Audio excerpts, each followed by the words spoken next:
He's a talentless boy who transfers to a school of elites and ends up living with 3 genius sisters while trying to fulfill his mother's final wish. The story begins with a painfully average boy named Yu who gets transferred to the Seika Academy of the Elites only because his mom happens to be a legendary prodigy who graduated from there. Yu steps into the boxing ring and gets absolutely wrecked by the vice captain of the martial arts club, who calls him a pathetic weakling. Seeing his poor performance, the crowd doesn't hold back either, tossing insults left and right. Wondering how someone this clueless could possibly be the son of Sabara Ayase, Yu gets back on his feet, trying to fire himself up with memories of his late mother, whose beauty and acting skills were admired across the globe. Sabara was so gifted that she graduated at the top of her class from a prestigious international university. His opponent, in a strange twist of encouragement, tries to stir something inside Yu, claiming that the school's 3 royals are waiting to witness the hidden power within him. But Yu keeps insisting that he's never been into sports or received any kind of training, yet everyone continues to dump their expectations on him. Frustrated, he yells out the obvious truth that he's not his mother and charges straight at the trainer in what looks like a dramatic burst of untapped power. The crowd braces themselves, expecting something huge, only for Yu to land a couple of soft pokes that don't even make the trainer flinch. The trainer dude gets angry and slams our guy straight into the ground, making it painfully clear once again that Yu is nothing more than a disappointment. Everyone who had placed their hopes on him gets smacked in the face with cold, hard reality. But this isn't anything new for Yu. He's been carrying this weight since the moment he showed up in the world. Yu then smirks and throws a jab at the trainer, tossing out some half-cooked line about how the more average someone is, the more they obsess over talent like it's some holy grail. For a second, the trainer catches this strange spark in Yu's eyes, a familiar intensity that mirrors the gaze of a top-tier actress. He realizes that Yu probably failed to walk away with Sabara's skills, but there's no denying he ended up with her looks. Still, the trainer shakes it off as Yu turns to walk away. Right then, his sidekick comes rushing over, reminding him that the royals are watching this rookie like hawks. That little reminder finally pushes him off the deep end, and now he decides he's just going to beat the talent into him, lifting his arm to deliver one last brutal move meant to whip Yu into shape. But just before the punch can land, an orange-haired fighter storms in from out of nowhere and sends the trainer flying, calling him a complete disgrace to martial arts for picking a fight with amateurs. Everyone in the dojo calls her captain. Right then, a blue-haired and a green-haired lady strut in like they're crashing a concert, demanding to know how the actress's son did on the test. The blue-haired one is Kazuki, famous enough that her show tickets vanish before they even hit the shelves. The green-haired one is Miwa, the youngest title holder in shogi, because apparently, some people peak before puberty. As for the orange-haired fighter who jumped in earlier, it turns out she's Nico from the athlete program, a martial arts champ with a flawless record and an ego to match. The crowd loses its screaming, because these 3 drama queens are none other than the school's so-called 3 royals. Kazuki steps forward and demands to know how well Sabara's son did in the test, hoping they could squeeze a 4th royal out of him, but the trainer dude shoots that down by calling the boy a mediocre noob whose talent probably registers in the negative. The 3 hotshot ladies tell our boy flat out that there's no use for someone like him at their school. Yu pulls out a shiny paper and tells them he couldn't care less because he has already made up his mind to join the general education program. The 3 ladies look like they've just heard a myth because none of them even knew their school had such a thing. And before the boy can walk out of there with whatever dignity he has left, he ends up being dragged into cleaning the dojo since losers apparently scrub floors. By evening, when Captain Nico and her squad show up at the dojo for their training session, they all scream like they saw a ghost because the place is actually spotless for once. Apparently, the trash dwellers have never seen the dojo this freakishly clean. While heading back home, Yu quietly wonders how he has never once denied being a disappointment. Ever since he was a kid, he craved the kind of praise his mother used to get. But it didn't take long for him to figure out that while his mom was a walking prodigy, he was just some average nobody. As he tried every possible talent he could get his hands on, he slowly ended up pushing himself further away from his mom. There was this one drama she acted in where she played a housewife, and even though that was way too low profile for someone of her caliber, both Yu and his mom adored the show. When his mother got hit with a terminal illness, the two talked about how their favorite part of the show was the bit where each episode ends with a family dinner. That was the first time in years his mother opened up to him properly, and that's when Yu finally realizes she had always dreamed of having a family as warm and beautiful as the one in the show. Sadly, that little happy moment doesn't last too long, and the lady ends up kicking the bucket after asking her son to go and find himself a happy family. The boy packs his things, and while hoping to make up for everything he and his mother missed out on, he heads to Mikadono's place. The mansion's owner sends him the keys along with a note telling him he can sneak in whenever he wants. As he steps inside, he gets completely thrilled seeing how massive the place is. He starts wondering who this Mr. Mikadono even is, and just as he sits down to unpack his stuff, Nico shows up in full attack mode, desperate to knock out what she thinks is a burglar who broke into her house. Our guy guy tries explaining that he's not who she thinks he is, but the shabby lady ends up slipping and falling flat on the floor like a cut scene out of a cheap comedy. Yu takes this golden moment to mock her, throwing in that even prodigies hit the floor sometimes, then tosses a towel on her as if he's doing charity. Right then, Miwa and Kazuki show up and ask what this boy is doing in their house, and Nico's quick to point out he's clearly a burglar. As our hero tries to figure out why these royals are even here, he gets a call from Mikadono himself. The man asks if he's found the place and goes on to explain that his late mother was not only his friend, but also his benefactor, which is why he's now returning the favor. The shady mister then adds that he forgot to tell him that he has 3 daughters and tells the boy to get along with them. Yu turns toward the sisters, remembering his mother's dying wish, and starts thinking that now he actually has to become a family with the 3 Mikadono girls. To him, this whole situation feels nothing short of a dream. Living with 3 gifted cuties sounds like a blessing from the heavens. The girls, however, don't look too thrilled about the arrangement, but since their dad's the one calling the shots, they have no choice but to play along. Still, the boy manages to pull himself together and properly introduces himself again, hoping to get to know them better. Right then, the boy realizes something terrifying. The entire mansion looks like a pig pen dressed up as a house, covered in mess everywhere. Apparently, Kazuki was in charge of the dishes, but she made some half-baked excuse about not having time. In truth, she did try, but ended up breaking every single dish and gave up in frustration. Meanwhile, Miwa and Nico were supposed to handle the laundry and cleaning, but judging by how they look and move, they seem like the kind of disasters that need cleaning themselves. After getting roasted right where it hurts, the ladies quickly switch gears and start dragging our boy by bringing up how he barely managed a miserable 45 on the aptitude test, though Yu doesn't let that slide and mocks them by correcting it to 42.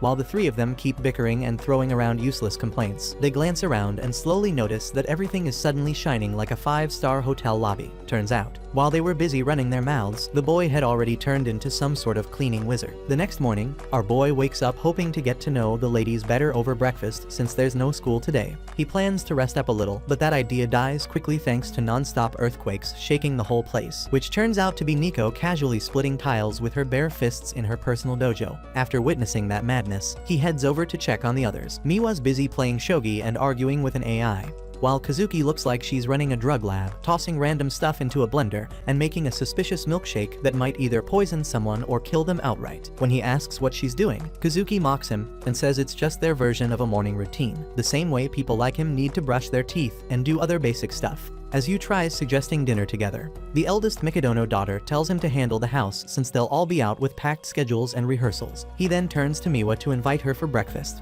but she's already downing juice, probably fueling her brain with all the sugar it needs. Feeling crushed, the non-prodigy in a house full of geniuses walks to the kitchen, thinking how it's just like it used to be with his mom, who only ever cooked for herself, proving just how self-centered prodigies can get. He wonders how he failed to connect with his own family, yet somehow thought he could pull that off with complete strangers. Just when he sits down to enjoy breakfast, Nico walks in.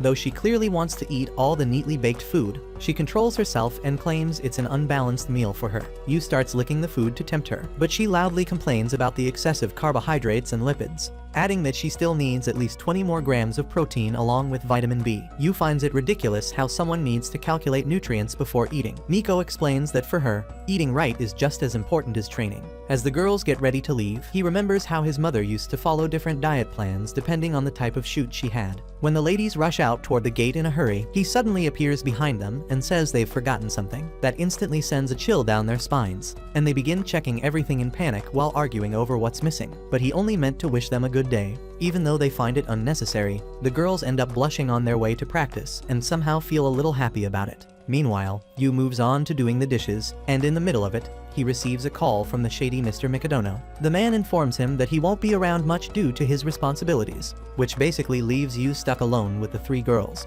The uncle then asks him for a favor, saying he should support his daughters since they'll soon be facing their own hurdles. According to him, simply being there for them would be enough to help them open up. His future father-in-law goes into detail that each of the sisters has their problems to go through. Firstly, Kazuki has an upcoming audition. Nico will fight for the top spot in the Karate Nationals, and Miwa has to fight for her title in a shogi match. Hearing that his chances of smashing will skyrocket if he is successful in helping the girls out, Yu gets really excited and hangs up. After taking a deep breath, Yu wonders what someone useless like him can even help them with the physique of a chihuahua and the brain power of a vacuum cleaner. He doubts he can help prodigies who don't take a minute off even on the weekends. However, that's when it hits him that if they fail, they will be called failures just like he's been his whole life, and to make sure that doesn't happen to them as well, he swears he will never let them suffer. He begins by going out on a journey to understand each of the girls to win over their hearts with wholesome family dinners. As the sun sets, Nico gets back home from training looking all depressed when her heart suddenly pops out of her chest because she completely forgot she has a man-slave living under the same roof. Yu takes a bit of the soup out of the pot and charmingly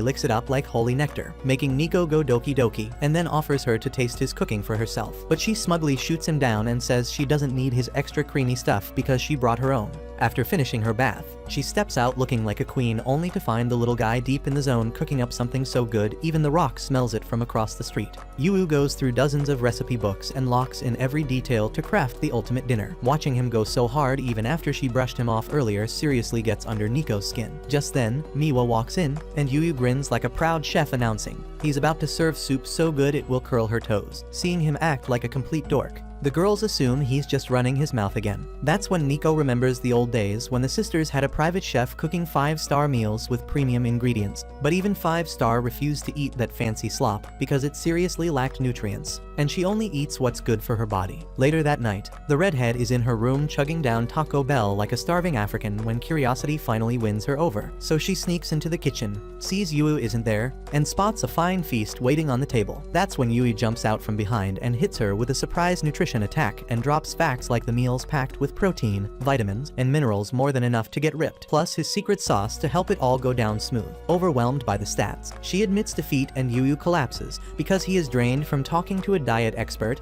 the entire day just to craft the perfect dinner for her. Realizing how much effort he put in, Nico turns redder than a ripe tomato and finally sits to give it a try. The second it hits her taste buds, she tells him to pass her compliments to the chef. Yu, meanwhile, starts to wonder if he really can tame her with food the way he tames cats in Minecraft, but his goofy face makes her visibly uncomfortable. Meanwhile, Miwa's already drooling at the sight of the spread and tries to sneak downstairs for a bite. But Yu catches her mid-sneak and starts bombarding her with nutrition facts until she gives up and joins the table like a normal person. Hearing that he tailored the food for Miwa too, Nico's respect for Yu spikes through the roof. Miwa points at her sister's rare soft expression and notices it's been a while since she's looked like that, and also notices Nico's packed on a few pounds. Nico snaps back that Miwa's not exactly model material herself, but Miwa just laughs because all the goods go up top while the rest fuels her galaxy brain. While Yu is satisfied watching the sisters chat, Kazuki walks in and is instantly disgusted to see them eating together at the table like some kind of wholesome family. The Riz Lord sneaks up on her and casually lets her know he's got some brown rice packed with B12 for her skin, along with a salmon marinade full of antioxidants to wipe out all the depression from her long day at work. His pitch nearly works, but she shuts him down cold and refuses to be charmed like her weak-willed sisters. Nico snaps back and defends Yu's weak-willed tensions, but Kazuki makes it crystal clear she isn't against family bonding, and it's just that eating a peasant's cooking at the same table like a normal family doesn't quite suit the princess. And just like that, the last sliver of Yu's self-respect vanishes into the shadow realm. Seeing him look like his grandma just died, Nico grabs the plate from his hands and starts eating to cheer him up. But Yu recovers instantly and strongly warns her that if she keeps stealing extra servings, she really will turn into a chubby teddy bear. Miwa is baffled whether he even wants them to eat his cooking or not while Nico nearly pops an aneurysm from his disrespect. Yu politely declares that it's his job to track everything that comes in or out of her body, and his outrageous wording nearly makes Nico explode in embarrassment. 3 days have passed since Yu moved in with the Mikadono sisters, but despite his tireless efforts, Kazuki still refuses to touch anything made by his filthy hands, recalling their father's order to help the girls reach their full potential. Yu channels his inner Lelouch and makes a plan A. During break time, high-pitched squeals echo through the halls as a crowd of girls swarms Kazuki-senpai like moths, showering her with bottom-tier praise. Yu's jaw hits the floor at how wildly popular she is, but he braces for impact and waves hello at the pack with a big smile. The girls instantly recognize him as that talentless bum, and Kazuki tells him to be gone before he taints her divine aura with his loser energy while shooting him a glare like he's used toilet paper. But Yu calls her a meanie as he announces he stayed up all night trying to win her over, and he has something only he can give her, and he is sure she would love it, obviously talking about his cooking. The girls are wildly flustered, so Kazuki shouts at Yu to stop misleading everyone with his nasty statement and swears she's going to make him pay for this when they're back home, which digs the hole even deeper. Her army of fans bombards her with questions, so Yu uses the chaos to slip away.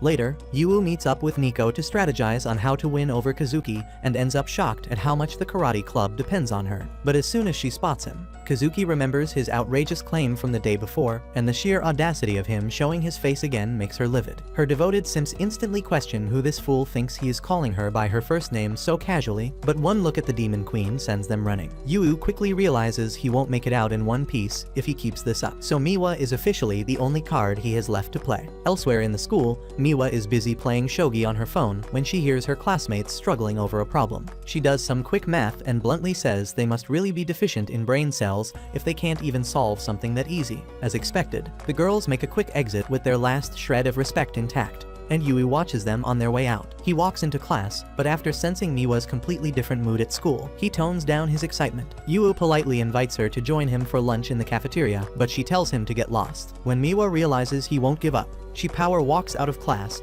and he keeps following her around the school. He stubbornly chases her even after she insists he leave her alone, and before they know it, she's laughing happily as she runs away like it's a game of tag. After playing around, the obviously not athletic duo pants like dogs with asthma, and he points out that she seems like the silent kid in class. Hearing that, she confesses that the low-wit conversations of average high school girls are too hard to relate to because she is one of the royals. When Yu says he can relate, she stares in raw confusion at how that's even possible. Sitting down with peak confidence, he says he's also pretty royal, or rather royally short, intellectually disabled, and a royal failure despite the charming looks he inherited from his amazing mother. He tries to explain to her that being different is not really a bad thing, and in the middle of his motivational TED talk, Yu forgets what he was even talking about, which really gets on Miwa's nerves. But after roasting him for a bit, she calls him a baka, her little baka. While eating lunch, Yu tells Miwa he's looking for a way to win Kazuki over because he's running out of straws to grasp. So she tells him that when she was 3, she saw her sister really happy when their mother made a meal special just for her. But that's pretty much all she remembers, which leaves Yu utterly shocked because his goldfish brain can't even remember what he did 5 minutes ago. But with that one clue, he gets back into the kitchen and starts theorizing what dishes her mom used to make for her. Just then, Kazuki appears from behind, looking like a zombie, and when he asks her a question, she falls with a heavy thud because she has a really bad fever. Later in her room, the princess argues it really wasn't a big deal, and that she was just tired. But Miwa gets third-degree burns just touching her forehead, and Nico tries to slap a cooling pad on her while the stubborn sister fights back. That's when Yu shows up with a bowl of porridge, which makes her so angry she throws all of them out before crying alone in bed over her frail body. Yu realizes she knows how easily she gets sick and still continues her rehearsals without fail. He leaves the porridge at her door, but after the second time she sends it back, he barges into the ungrateful gremlin's room and gets chewed out by her. But on her way to kick him out, her knees give out and she falls in slow motion while he just stands there ready to become her human cushion. She then asks him why he won't leave her alone, and Yu fires back that he wants her to get well soon so she doesn't miss rehearsals, and even offers to give her private classes. Kazuki seriously doubts his skills, but he brags that he debuted when he was 2 and asserts dominance as her senpai with 4 years of seniority. After going over the script, he takes the role of the princess while Kazuki plays the prince. Although the moment the first line more stiff than morning wood leaves his mouth, she slams the door in his face. Our boy tells her he was just warming up before he admits that his mom got him countless auditions and he failed every single one. That makes her really angry, and she tells the Nepo baby he'll never understand what hard work feels like. But he returns the next day after rereading the script, only to get rejected again. On the third day, he comes back after practicing 10 times, but his horrendous acting makes her ears bleed. The day after, she angrily tells him to stop nagging so he admits defeat, while she remembers the high expectations of her acting team to carry the film with her flawless performance. Kazuki decides to get out of bed instead of wasting time, but when she sees Yu practicing in the living room, it's a real shocker how much he still sucks even after all that effort, and that makes her smile. The next morning, she gets to hear his NPC tier acting again, but this time she decides to play along. In that genuine moment, Yu delivers some brilliant acting that shocks them both. He tears up over finally making his mommy proud after 14 years of failing,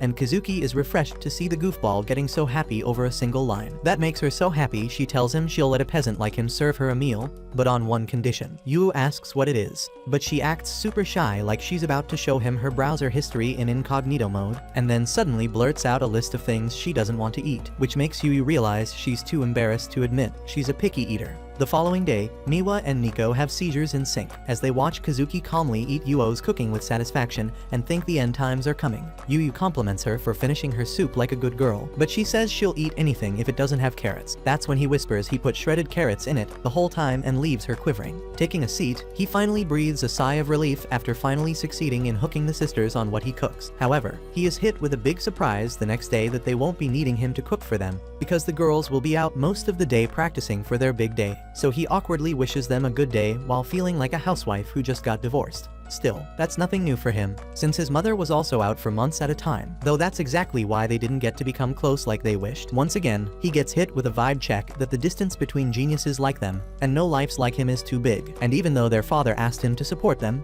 he's lost on what to do. Staring out the window, he recalls a memory of a little note his mom wrote in the hospital, saying she wishes for him to have a happy family, and that's when he realizes he doesn't even know what a happy family is. Suddenly, he remembers the show in which his mom starred as the loving mother of a family show with zero drama and pure wholesome family-friendly goodness. He binges through 6 volumes in one sitting, and the part comes where his mom plays the happiest part of her life, her wedding, but it hits him that all of this is scripted, and the real family he's stuck with is the complete opposite of what she wished for him. Just then, the Mikadono sisters are back home and roast Miwa for being a slob because she acts so worn out it's like she's back from a shift in the coal mines. They find Yu wiping his tears while watching some movies and wonder just what got him so emotional. Miwa thinks it's just another family show, but the moment Kazuki sees his mom on TV, she realizes he is still a child who really misses his mother, even though Yu was just vibing. With a serious look on her face, she assures him he doesn't have to work so hard and be an at-home dad to make it feel like they're a family, and Miwa backs her up. Nico chimes in that he's welcome to be a freeloader because they didn't really expect much from him from the start, but that makes him so angry. Yu confesses that the reason he works so hard is because he didn't try to bond with his mom, thinking she was too different from him, and that was a mistake he regretted later on. So he wants to connect heart to heart and refuses to miss the chance at enjoying a happy family life with them as well. All 3 sisters are creeped out the moment they hear him say happy family, and Nico mumbles to herself that happy families are a fantasy that only exists on TV. But Sundir still humors him and asks how they can be family. All the while the protagonist on TV proposes to the heroine and kisses her, making the audience squeal. After watching that, Yu feels the Mikadono sisters pierce his soul with their stare before going full panic over the little man's crazy plan. Kazuki is in denial. She actually fantasized about getting married for a sec, while Nico tries to convince herself she'd rather train than marry a failure, and Miwa thinks she got brainwashed by the stupid love scene. Right then, Yu declares that he's already made his choice and says Nico's name, leaving her frozen in place. He hypes it up and states they have to know each other's birthdays. The 3 sisters short circuit as he explains Nico's in the same grade, so as family he should know whether she's his little sister or an Ara 1 san. That baffles the girls again, and they tell the freeloading peasant to stay in the trash where he belongs. Later in the bath, Nico is still flustered during her bath when she hears his low testosterone scream echoing from the kitchen. She rushes out thinking someone broke in, only to find him devastated because there's no bread left for sandwiches. Nico snaps at him to stop crying over things as tiny as him, but when she realizes she's basically naked, she flies off in embarrassment and bumps right into Miwa. Her intellectual sister immediately notices she's a bit too red for someone who just got out of the bath. Miwa begins analyzing every possible scenario that could have made her this flustered when Yu shows up with a bundle of towels. Her hormones go haywire the second his hand touches hers, so she drops the towels and starts bullying him, which makes Yu think he's being punished for freeloading. Seeing Miwa having a hormonal meltdown just like her, Nico asks if she also has a crush on the little rascal. But Miwa immediately locks onto the also and starts chewing her out on confessing by accident, while Yu silently folds towels in the war zone, watching the 2 sisters make a ruckus. Kazuki sighs and tells her little sisters to act their darn age. Yu asks for her help putting a pot away on the top shelf, and the charming princess asks if he needs anything else after she's done. When Yu thanks her with a charming smile, she acts cool as it obviously didn't make her melt, until her sisters catch it and call her out, triggering a heated threesome over who's the biggest idiot in love. Eventually, Yu gets fed up and tells them all to knock it off because they're family. He also admits he has no clue what they're fighting about, which leaves the girls staring at him in raw disappointment. After they leave, he sighs and then notices they've left the entire living room in shambles. While cleaning up, Yu quietly reflects that real life will never be as perfect as it looks on TV. Even then, the dinner they shared is a memory he'll always treasure. He finds himself wishing for a happy life with them, and And that's when he stumbles across an unexpected treasure, a photo of the Mikadono trio as adorable little kids. He instantly overdoses on the cuteness and wonders how they went from that to what they are now. He wishes he could take a new photo of them under the cherry blossom tree and decides to ask around about who forgot the picture. But when he checks with the sisters, all three immediately slam the door in his face. That only fuels Sherlock Holmes' suspicions that one of them is hiding something. And if someone's holding on to this photo,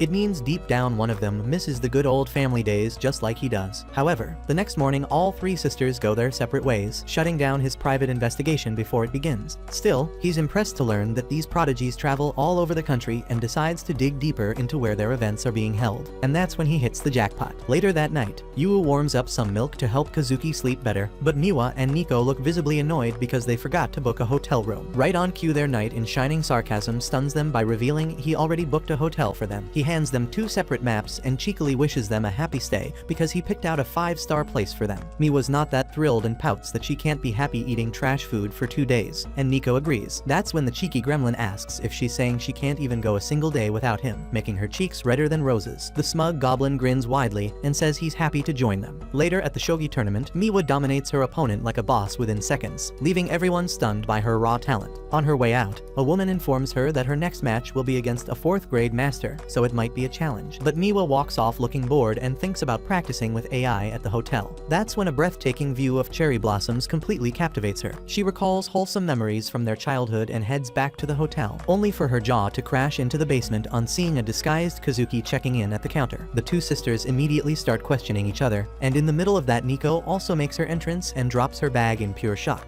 Finally catching on, Miwa asks the Flamehead if her tournament is also in the same town. Yu shows up all smug and comments how it's pretty wrong for 3 sisters to not even know each other's destination. He proudly reveals that since they don't talk, he made time for them to do exactly that. The sisters start raging when they learn he booked them into the same room. But Yu just pretends he's done them a huge favor by giving them a chance for a classic girl talk all night. Putting that aside, they ask what he's doing here, and Yu declares himself their official guide for the festival, while secretly scheming to take a family photo whether they like it or not. However, the sisters gang up on his dumb idea, so he tries to convince them there's a famous shrine they can visit to pray for luck. Nico shoots him down, saying she's not a failure like him who needs luck. But Yu argues that even top prodigies from Hollywood go there because faith unlocks a whole new level of confidence. Plus, it's a great way to blow off steam from their depressing routines. He finally wins them over by mentioning the fresh seafood since it's an oceanside town, and that leaves the girls, especially Kazuki, with no choice. She says it's all for her Insta page and suggests they go shopping for some tasteful drip. With that, they head to a kimono store Yu looked up beforehand, and the shopkeeper ladies are dazzled by the 3 legends suddenly appearing. They get excited and choose a mature style kimono for Kazuki to match her grace, while Miwa picks a kitty-themed one to suit her playful personality. But when Yu turns to find Nico, she's still sitting there looking annoyed.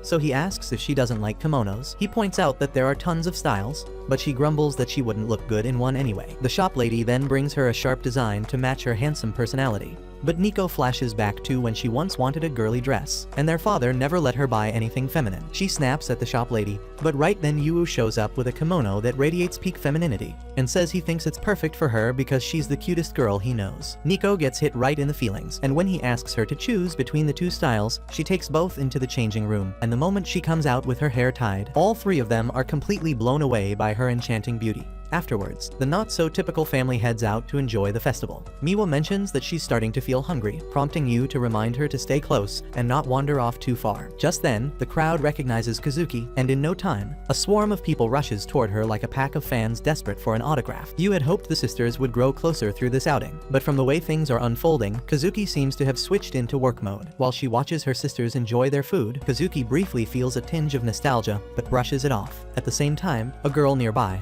who clearly has no interest in Kazuki, urges her friend to hurry up and follow her. However, as she turns away, her sandal breaks and she starts falling forward. Before she hits the ground, Kazuki catches her and ends up impressing even the ones who weren't her fans. Carrying the girl in a princess lift, she helps her find a place to sit down. Meanwhile, Yu is having a hard time trying to keep track of Kazuki in such a chaotic crowd. After Kazuki escorts the girl to safety and starts wandering around with a trail of fangirls behind her, she suddenly gets shoved straight into the bushes by someone she instantly suspects to be a kidnapper. Turns out, the so-called kidnapper is none other than our boy. The blue head gets ready to raise hell, already puffing up with rage, demanding an explanation for whatever that was supposed to be, but before she can start ranting, he calmly shuts her up and tells her to just dig into the food he brought so she can actually enjoy the festival. She argues, of course, and turns her face away like a sulking cat, insisting he can't always bribe her with food. But our guy isn't backing down and points out that he saw she hurt her foot. Without wasting time, he checks it and finds out it's actually a pretty bad injury. While carefully wrapping it up, he drops a few wise words about how she doesn't need to fit into anyone's expectations and should just be whoever the hell she wants to be. The redhead finishes bandaging her foot with that calm, no-nonsense touch, while she sits there silently blushing like a confused middle schooler. Meanwhile, Nico and Miwa are trying their best to enjoy the day, but it turns out the orange head is hilariously hopeless at festival games. Her face turns redder than a boiled tomato as she keeps failing to catch even a single salmon, flailing around like she's fishing with her eyes closed. Just then, both of them freeze when they spot their elder sister walking over to join them, and right beside her is Yu, who's somehow convinced her to wear a sus mask to help her go incognito. Yu then suggests a match, teaming up with Kazuki, while the other side gets stuck with Nico and Miwa. Nico immediately takes a jab at her sister, saying she should wear that creepy smiley mask all the time since her usual face looks like she's ready to kill someone. Kazuki smiles under the mask, and the match kicks off. Yu ends up snapping his fish-catching paddle first, followed by Miwa, who instantly cries foul play and accuses her sister of cheating since she hasn't even chipped hers yet. Things spiral fast, and the challenge turns into a full-on sibling brawl. Yu backs off, figuring this might be a rare bonding moment in disguise, and dashes off to check out some grand competition happening nearby. Apparently, the task is to hop across lotus-shaped platforms and make it all the way to the Torii Gate, which honestly looks like a rigged game for superhumans. The winner not only gets a ridiculous amount of luck, but also an awkward selfie with the shrine's golden guardian. The hosts are dead serious too, claiming that setting the selfie as your phone wallpaper boosts your luck, and even throwing in a weird guarantee. Yu scrolls through the old festival photo of the sisters and realizes this is the same competition where they once won and got that statue shot. Inspired, he decides to recreate that scene, hoping he can somehow pull off the impossible and make it to the finish line himself. Before Yu can even make up his mind, the crowd's already going wild, with people rushing in to win that cursed selfie with the statue. One after another, they fail miserably as some of the lotus platforms just dip and sink the moment someone steps on them. Turns out, you've got to find the lucky path of leaves to make it all the way to the gate without ending up soaked, which basically makes this whole thing feel like a live-action version of Fall Guys. People keep leaping and falling, making it slightly easier for the next batch to guess which platforms might actually hold up. The more they fall, the clearer the path becomes, but the hosts just keep grinning like evil game show villains. According to them, this challenge is so ridiculously hard that no one's managed to clear it for the past 10 years, and the last ones to actually make it were none other than the three prodigy sisters themselves. Just then it becomes Yu's turn to join in, and he goes under almost instantly like the universe had it out for him from the start. Even though the rules clearly allow people to try again, most of them quit after realizing it's probably not worth wasting their time for a glorified photo with a golden toy. But Yu stays stubborn and keeps flinging himself into the water. The poor kid wrecks his face, but there's not a chance he even thinks about backing down, even as night falls and the rain begins to hammer down like some divine sign to quit. Yu still refuses to admit defeat. The hosts eventually try to talk him into giving up, saying it's not really about effort, but just pure dumb luck, and they even offer to let him snap a photo without technically winning. But Yu ends up thinking about how the sisters probably won by moving together like one unit with perfect timing, and that memory convinces him to push through no matter what. He keeps launching himself onto those shaky platforms and somehow manages to reach the gate this time. The hosts applaud and finally invite him to take the selfie, but the redhead bolts off instead, shouting something about needing to go grab some people first. As he runs off to find the Mikadono sisters, an announcement rings out about the festival ending early due to heavy rain. Realizing he's too late, he drops flat on the floor, feeling useless. The voices of the three girls echo in his head, remembering how he had dragged them here in the first place, assuming they must have stormed back to the hotel and that he'd be left behind once again. But as he shuts his eyes and opens them, he finds the three prodigies standing right in front of him with their umbrellas. They ask why he never came back and why he's now drenched and covered in mud. Yu says he figured they would have ditched him, but the girls respond that they aren't that heartless. They ask him to lead the way back to the hotel, calling him their festival conductor, and even let him share their umbrella, explaining how only 3 were left at the stall and they couldn't get a 4th one. Eventually, the 3 sisters end up arguing over who gets to share the umbrella with Oliver. Miwa wins the rock-paper-scissors match and takes the spotlight. After returning and finishing their baths, the girls check on their personal conductor and find him looking like a total mess. They ask if he's planning to skip bathing altogether, and that's when the redhead sheepishly admits he forgot to book a separate room for himself. Now, all the nearby hotels are full, and he has nowhere to stay. Smiling awkwardly, the boy says he'll just crash at a cafe. The sisters stare at him, realizing he's hopeless, and just as he's about to leave, Kazuki stops him and pulls him into their room. They all argue about how it would be a disgrace to their name and profession to let a kitten catch a cold in the rain outside. Nico even points out that since they already live together, handling this once wouldn't be a big deal. The next issue that pops up is that there's no robe for the boy to wear, since the hopeless loser forgot to bring one too.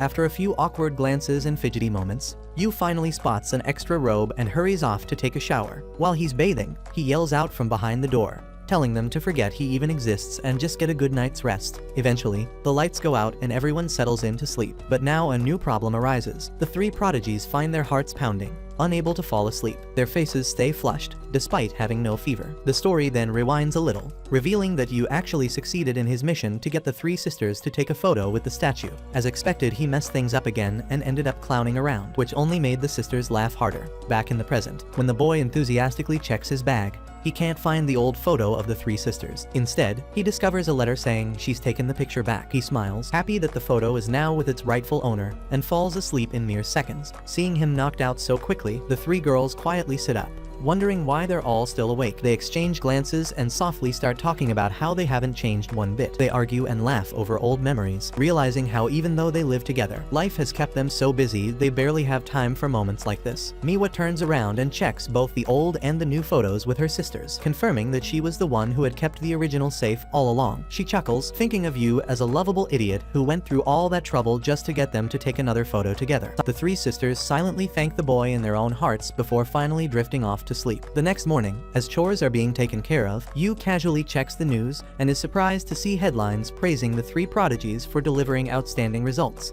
despite having spent the previous night completely goofing around. The next day, while sitting in his class, Yu fantasizes about how he will prepare dinner for the three sisters once he returns home. He spends the entire day shopping for ingredients and then heads over to the Mikadono mansion just as the sun is about to set. When he opens the gate, he finds that the three sisters are already back home earlier than expected. He also notices a pair of shoes that he does not recognize. As he walks in, he sees the three sisters standing politely in front of a man sitting calmly on the sofa. The moment feels a bit intense as Yu wonders who the person is, but the moment he hears his voice, he immediately realizes it belongs to Mr. Mikadono and quickly greets him, introducing himself properly. Mr. Mikadono expresses his condolences for what happened to Yu's mother, but assures him there is no need to worry because as long as he is around, her talents will always live on. Yu finds these expectations too overwhelming for someone like him, and then looks at the Mikadono sisters as he wonders why they all seem so serious. Mr. Mikadono then shifts the conversation and coldly asks Kazuki for her performance report. She quickly explains that her routine is jam-packed and she has an interview scheduled for tomorrow. When he turns to Nico, she confidently mentions winning championships as usual and assures him she will not slow down. Lastly, it is Miwa's turn, and she also gives a perfect report. As Yu is about to say something, Mikadono stands up and interrupts, saying the performance reports have been discussed, and he will now take his leave. Yu stops him and asks if he would be interested in joining them for dinner, since he had planned to cook for them. Without replying, Mikadono walks over to a mask lying nearby. Yu explains that they went to a festival over the weekend. Mikadono becomes serious and asks whose idea it was. The boy excitedly tells him how he took them there, and the sisters all ended up in the same place, and that it was the same festival they once visited as children. Mikadono lifts the mask near his face, then scolds Yu for interfering with his daughter's success. Yu talks about the good luck they received from the visit, but Mikadono dismisses it, saying he believes only in hard work and not in luck. He walks up to Yu and harshly reminds him how useless and miserable he is despite being the son of a talented actress. He breaks the mask in half and calls Yu an average nobody, claiming that talentless people have no place in his home. As he continues to insult him and grabs him tightly by the shoulder, the sisters finally stand up for Yu. They argue with their father, explaining that while Yu may not have major achievements, he handles everything in the house from cleaning to cooking, so they can focus on their careers. Kazuki firmly adds that they are able to perfect their talents only because he supports them behind the scenes. When Mikadono questions why they are defending someone so average and if they truly need him, the sisters blush and give clumsy excuses. Still, they keep arguing that they get along well with Yu and have formed a strong bond with him. However, their father stays firm and tells them that there is no space in the Mikadono family for socializing. He reminds them they are not children anymore and forbids them from attending any more festivals. He tells them to focus focus on improving their results and then leaves. Yu quietly asks if they will join him for dinner. But Nico turns around and gently apologizes, saying they no longer have time to enjoy his delicious food. A week passes, and everything seems to go back to the way it was before Yu started living at the mansion. But after meeting their father, Yu finally understands why these girls work so hard to perfect their talents. And it is all because of their strict upbringing. He remembers how the sisters finally started getting along with each other. That night, everyone at the club is returning home, except for Nico, who stays late to practice like she used to. It turns out she had been coming home early just for dinner, but now she is back to her usual schedule. As she takes a break to eat, the food tastes bland after getting used to Yu's cooking. Kazuki feels the same as she looks at her healthy smoothie, packed with nutrients, but she cannot bring herself to drink it anymore. Even Miwa seems off as her usual snacks do not feel as exciting. All three girls find themselves stuck, wondering why they can no longer go back to their old routine. Meanwhile, even Yu feels down and wishes things could go back to how they used to be. He remembers the warm family from the TV show his mother acted in and decides he wants to create something just like that. This thought gives him a new sense of motivation. The next morning, as the three sisters step out of the house, Nico realizes that Yu didn't greet them with his usual cheerful voice, and that makes her feel sad. Later at school, when lunchtime arrives, Nico opens her bag to grab a protein bar, but instead finds a packed lunch. Her face turns as red as a tomato, and the same happens with the other two sisters, each finding a neatly packed meal.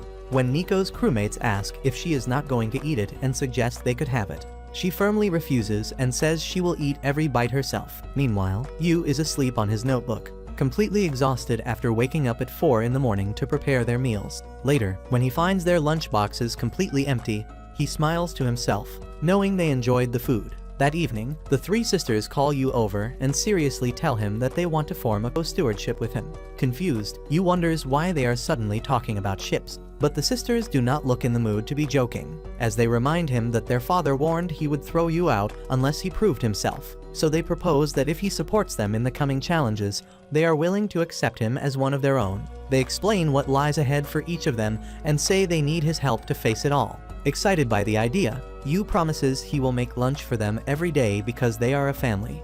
But the sisters correct him and explain clearly that he is only a supporter. The next day, just as the Mikadono sisters are about to leave for the day, Yu hands them their packed lunches. Kazuki informs him that they will be returning home around 7 in the evening, so he can get dinner ready for them as well. He sends them off with his usual warm wish, and for some reason, that simple gesture makes all three of them blush like hot tomatoes, almost as if everything feels just right in that moment. Later during practice, Kazuki wears a wig and awkwardly tries working on her feminine side. But just then, two women suddenly appear and end up scaring the life out of her. While Nico is in the middle of practice, her phone rings and she quickly answers, only to hear that her trainer has just returned from an overseas tour and wants to meet her. At the same time, little Miwa is deep in her own training session, but ends up being knocked down by her trainer. Her trainer calmly reminds her that the time is coming when she'll have to finally choose which path she truly wants to follow. By the time the Mikadono sisters return home later that evening, each of them has a lot running through her mind. But as soon as they enter the house, they find Yu clumsily running on top of a flour bag. And when they ask what he is doing, he tells them with confidence that he plans to add udon to the recipe and wants to use whole wheat flour this time to help lower the carb content in their diet. Just as he's explaining everything, he suddenly slips and falls hard, hurting himself in the process, which makes the girls laugh a little before walking off, mentioning that they'll still be joining him for dinner. Later that night at the table, the sisters remark that the food tastes a bit average today, which leads them to recall how their father used to hate anything that felt mediocre. Yet in that quiet moment, each of them finds a kind of comfort in this mediocrity. Later, while Yu is doing the dishes, Kazuki walks in and offers to help, saying she's trying to work on her feminine side. Yu points out that doing the dishes doesn't really have anything to do with being feminine, but she insists and joins in anyway. When Yu brings up the audition, Kazuki suddenly panics a little, admitting that it's her first time playing a feminine role, and that's probably why she's so nervous. Just then, she notices bandages on Yu's hand and asks what happened. Yu explains that he's not very good at cooking and ends up burning himself pretty often. The two continue chatting casually for a bit until Yu suddenly slips and ends up with a nosebleed. Kazuki quickly rushes to help but ends up slipping too, landing right above him in what almost looks like a kiss. She quickly gets up, and while Yu starts apologizing, she brushes it off, saying it was just an accident. Later, while taking care of his nosebleed, Yu cannot help but feel sorry for the girl as she literally kissed a guy with a bleeding nose. Yet she does not seem bothered at all, which makes him realize she must be used to scenes like that on stage. Still, he feels bad for himself too, knowing his first kiss ended up tasting like blood. On the other hand, when Nico mentions it might rain, Kazuki turns on the TV to check the weather, only to find a kissing scene playing instead. She quickly turns it off and tells Nico to check the weather online instead. After that, she comes across Miwa and says her jelly looks tasty. Miwa proudly says it was made just for her by the new kid, adding that it feels like nibbling on a pair of soft lips. The mention of lips throws Kazuki off again, and she slams her coffee on the table before storming off to her room and shutting the door behind her. As she touches her lips, still flustered, the boy suddenly walks in without knocking, which immediately triggers her anger. Yu calmly explains that he only came to clear the air, adding that he is pretty sure she would not want one of her kisses wasted on someone like him. He suggests they both pretend it never happened. As he walks out, Kazuki bursts with frustration, calling him a jerk for saying something like that. Later during her practice, she starts thinking Yu might have been right, and forgetting what happened might really be the best thing for now since she needs to stay focused on her upcoming audition. She tries rehearsing her feminine role, but keeps failing since everything she has done until now has been more like a prince than a girl. During another session, while once again acting in a prince role, she looks closely at the girl she is performing with and suddenly realizes what she had been missing in her earlier performance. Just when the scene leads into a kiss, her mind flashes back to her earlier accident, and she jumps back, completely embarrassed. Her director immediately stops her and asks what is going on, reminding her that whatever happens in her personal life will eventually affect her performance on stage. Later that night, Kazuki walks up to Yu and tells him that her practice has gotten tougher lately, so she needs him to make her some stamina-boosting meals. As Yu gets up and closes the curtains, she suddenly asks if he is free this Sunday. After he confirms, she steps a little closer, and in an awkward moment, she looks him in the eye and confidently tells him that she wants him to go on a date with her this Sunday. Yu blushes when he hears it and starts wondering if he has gotten himself into this situation because of that kiss. Meanwhile, the two other sisters eavesdrop, and both of them turn red as they clearly begin to feel jealous. Miwa finds it hard to believe that what she is hearing could actually be a real date, but Nico tells her to stop overthinking things, since it really does sound like an actual date. Both of them begin to question if Yu is okay with this arrangement, and then quietly return to their rooms. Once they leave, Kazuki hands Yu a poster for a heroine audition and begins to explain how she has always been cast in male roles throughout her life, which has now made it very difficult for her to act like a proper heroine. She also shares how her tutor once told her that her personal life would eventually affect her performance. Yu quickly picks up on what she is trying to say and realizes that Kazuki wants them to go on a pretend date, so she can get a better feel for acting like a girl. He happily agrees and tells her with a smile that he is all hers. Kazuki asks him not to let the other two find out and firmly warns him not to have any wrong ideas. Yu tells her to take it easy and adds that if she really wants this plan to work, the date needs to look completely real, so he promises to take her on the best one he can manage. On Saturday morning, while Yu is busy with his cleaning chores, Nico walks up to him and casually asks if he has any plans for Sunday. Yu lies to her, which instantly makes her furious. She becomes jealous, thinking that the date might be something very serious, and that must be the reason why Yu is trying to keep it hidden. Even Miwa seems unable to shake off the suspicion. That day, after she and Nico returned to their rooms, Miwa quietly sneaked back and overheard the last part of Yu's conversation, where he told Kazuki that he would take her on an awesome date. That night, during dinner, the entire atmosphere feels strange and heavy. Yu gives Kazuki a subtle wink, hoping to signal that he is fully prepared for the next day. However, the moment is caught by the other two girls, who suddenly begin to radiate a powerful aura. It completely scares the crap out of Yu and leaves him wondering if they are preparing for some grand event or match that has them all worked up and serious. As the scene shifts, it is already time for the date, and Yu stands waiting for Kazuki to arrive. Meanwhile, Miwa and Nico sneak behind some nearby bushes, unable to focus on their own tasks. They have even gone as far as putting on silly disguises in an attempt to stay hidden. They watch the boy with envious eyes and feel annoyed at how cheerful he looks. Just then, Kazuki arrives dressed in a completely feminine outfit, which instantly makes Yu's heart skip a beat. She begins by asking if she is late, sounding a bit too much like a boy. and then quickly slaps herself as she realizes it and tries again with a more delicate, girlish tone. This time, she refers to him as you instead of the usual new kid, which thrills him so much that he eagerly asks her to keep calling him that even once their little date is over. The two head first to the aquarium, unaware that the jealous sisters are secretly tailing them. Watching from a distance, the sisters fume at how stunning Kazuki looks in her feminine attire. While descending the stairs, Kazuki messes up again and instinctively offers her hand to Yu like a gentleman. After a few steps, Yu catches on and asks her to redo the moment, this time properly. As they sit down to enjoy the water show, Kazuki can't stop wondering whether she is acting cute enough. She quietly questions herself, unsure of what men even find adorable. Then, when a sudden splash hits the front rows, she reacts by shielding Yu with her arms, once again stepping into her prince-like role. Yu sighs and gently tells her she got it wrong again. To make things even more awkward, the crowd cheers and tells Yu how lucky he is to have such a cute girlfriend. But Kazuki doesn't feel cute at all, acting the way she just did. What should have been the perfect date starts falling apart bit by bit.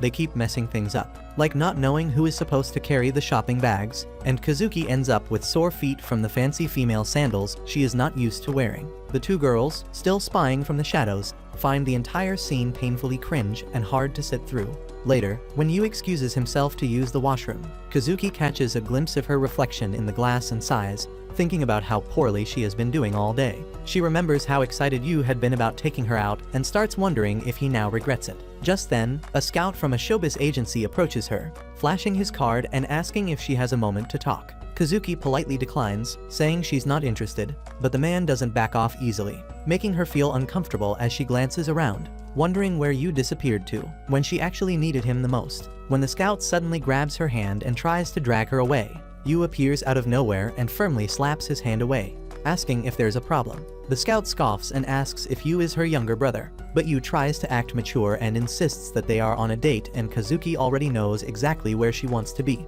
When asked what that is, Yu stumbles, fumbling for answers and tossing out increasingly absurd claims, even suggesting that Kazuki wants to become a reformer in the government. The scout argues she'd be better off as a model, and Kazuki begins to realize that Yu is just as much hopeless as usual. Yu suddenly declares that the agency cannot have her because he is planning to make her his wife. Though the scout dismisses it as childish nonsense, Yu boldly repeats that they'll be together through every up and down. The crowd around them falls silent, having overheard the entire proposal. After the scout finally gives up and leaves, Yu awkwardly apologizes and asks Kazuki to forget everything he just said.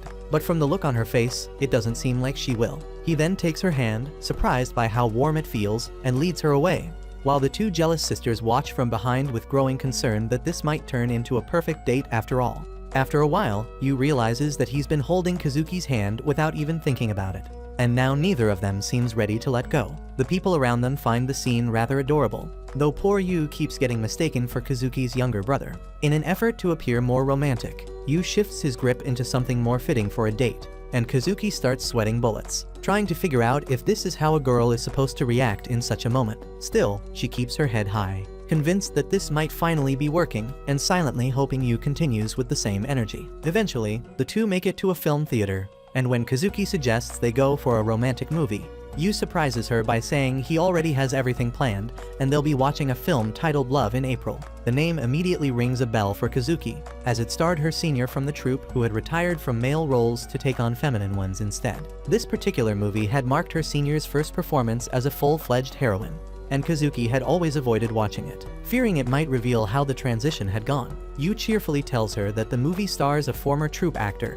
and that he hopes she'll learn something useful from it. Unfortunately, as the film ends and they walk out of the cinema, the reactions around them are far from kind. Everyone seems to be complaining about how awful the lead heroine was and how she didn't come across as cute at all. Hearing those remarks, Kazuki suddenly recalls her father's intimidating words about how a true prodigy must be able to handle all kinds of roles with grace and success, and the weight of those expectations begins to make her feel deeply uneasy. Meanwhile, Yu begins to realize just how badly he's messed up, especially after Kazuki's senior delivered such a disappointing performance in the movie, likely making feminine roles seem even more daunting for her. He mentally kicks himself for being so thoughtless, and even the two spy sisters, still tailing the couple from a distance, can tell that the mood has soured. They wonder if Yu will be able to salvage what's left of the date. Later, Yu takes Kazuki to their final stop, which is a Ferris wheel, and insists that she join him despite her hesitance. Surprisingly, the sisters are somewhat impressed by how he's trying to cheer her up, thinking that he's handling things more smoothly than expected. Just then, they overhear two boys passing by who argue that any guy who proposes at the top of a Ferris wheel always wins his love. All three girls blush, and before Kazuki can process the thought, Yu gently pulls her into the ride. Inside the cabin, Kazuki reflects on how Yu might have gone overboard and recalls how different she has always been from other girls her age. Her tall height pushed her into modeling early on, and she was recruited by the troupe at just 6 years old. While she initially enjoyed the work, over time, it became a series of achievements she was expected to fulfill. Eventually, failure stopped being an option, and the pressure mounted when her father insisted she take on a feminine role. She pictures herself failing and concludes that no one stands beside a failure, convincing herself that maybe it's better to withdraw from the audition entirely than to risk disgrace. Just then, her gaze shifts to Yu, who is literally on vibration thanks to his fear of heights, especially with the see-through glass floor beneath him.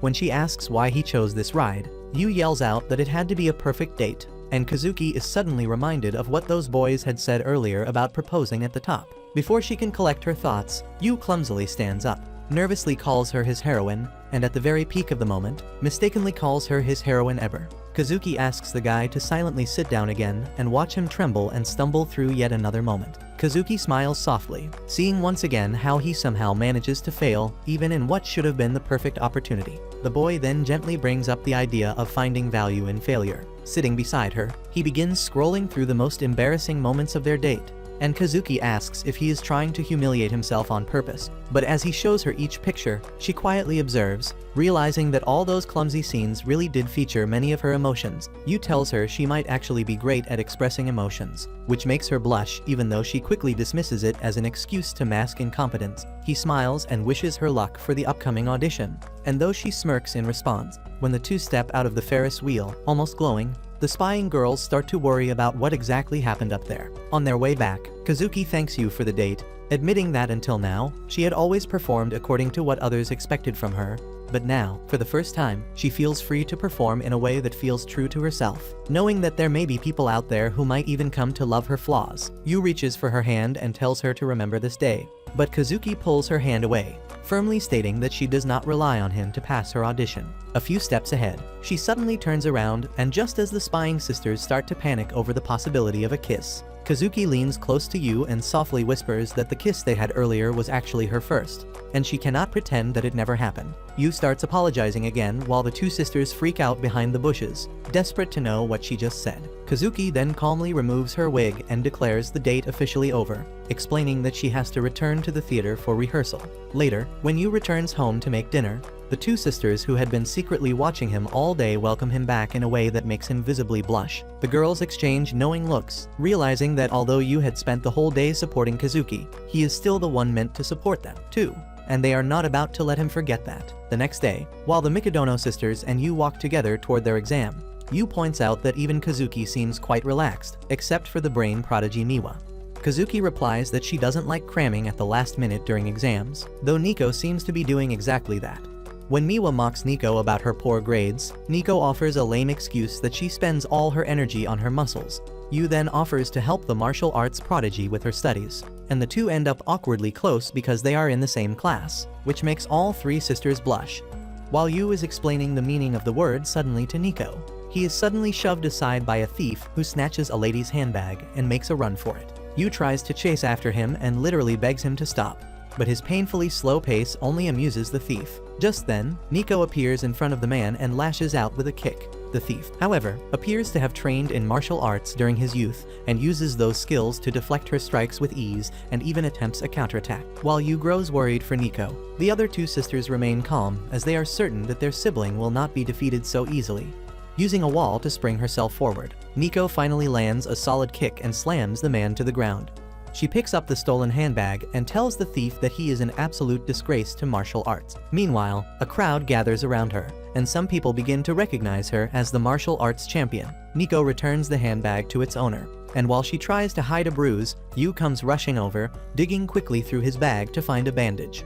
The Mikadono sister insists it is only a minor scratch, but Yu says even scratches can hurt, and as he carefully tends to her wound, the girl blushes. At that moment, the thief gets back on his feet and tries to escape, but he is suddenly slammed against a wall by a boy named Hayato Tatsumi from Iwayama High School. The crowd stirs with excitement, whispering about how Hayato is a national champion. The Mikadono sisters recall seeing this prodigy visit their house often, and Nico calls him her senior as she asks what he is doing here. The new guy addresses Nico by her first name, which makes Yu uneasy, before he finally reveals that he is here to take her. As the story moves forward, the Iwayama karate team is introduced to Seika's team, and both sides are ready to spend the week training together. Everyone appears excited, yet the Seika team objects to Yu's presence, demanding to know what he is doing there. The scene shifts back a little, which makes it obvious that Yu has tagged along because he wants to keep an eye on the new guy.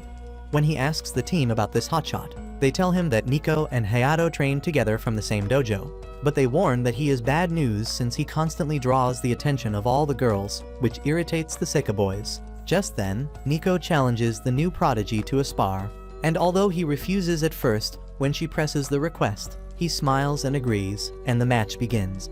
The Seika team cheers for Nico, hoping she will defeat him, yet she gets off to a rough start.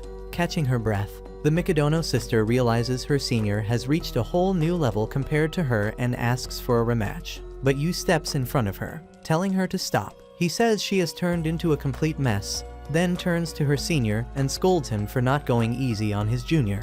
Later, as Nico and Yu hang out, she tries to ease his hostility toward Hayato by sharing that the man is her hero. She explains how, when Mr. Mikadono first took her to a dojo, she easily defeated all the older boys, and in revenge, they later tried to gang up on her. Just before she was about to be beaten, she closed her eyes, and when she opened them, Hayato had saved her and beaten them all to a pulp. She adds that Hayato moved away during middle school, and since then, they have only met at the nationals. Yet he has always been a strong source of motivation for her. Yu realizes that even Nico has someone she looks up to. Just then, Hayato appears and tells Nico that he has taken a close look at her abilities and proposes to take her with him.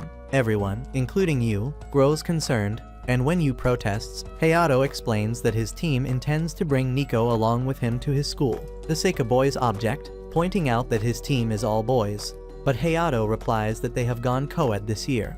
The senior adds that he has already convinced Mr. Mikadono and urges her to join if she wishes to become stronger. He argues that everyone around her is weaker than she is, making training with them useless for her growth. The Seika boys protest that they are not weak at all. Yet they fall silent when Hayato challenges them to name anyone among them capable of helping Nico improve. The Seika team grows uneasy as they all realize their captain has been carrying them the entire time. Nico steps forward to face the tall boy and tells him to stop insulting her team, insisting that coaching them has been good training for her. However, her teammates admit that Hayato has spoken the bitter truth. After they accept that they have been holding her back, Hayato once again invites her to come with him. The scene shifts to the evening, and when Nico steps out of the dojo, Yu follows her, asking if he can walk her home. Along the way, he tells her how amazing she is, that the top karate school has come all this way just to recruit her. Nico replies that there is no need to talk about it, but Yu's worry becomes clear as he admits that what matters most to him is knowing how she feels about the offer. Nico says her feelings do not matter and explains that the boarding school seems perfect for her in every way. Yu's concern deepens when he learns that it is a boarding school, and she won't be around anymore. Nico begins to think about how her past self would have accepted the chance without hesitation. But her cheeks warm when her thoughts turn to Yu.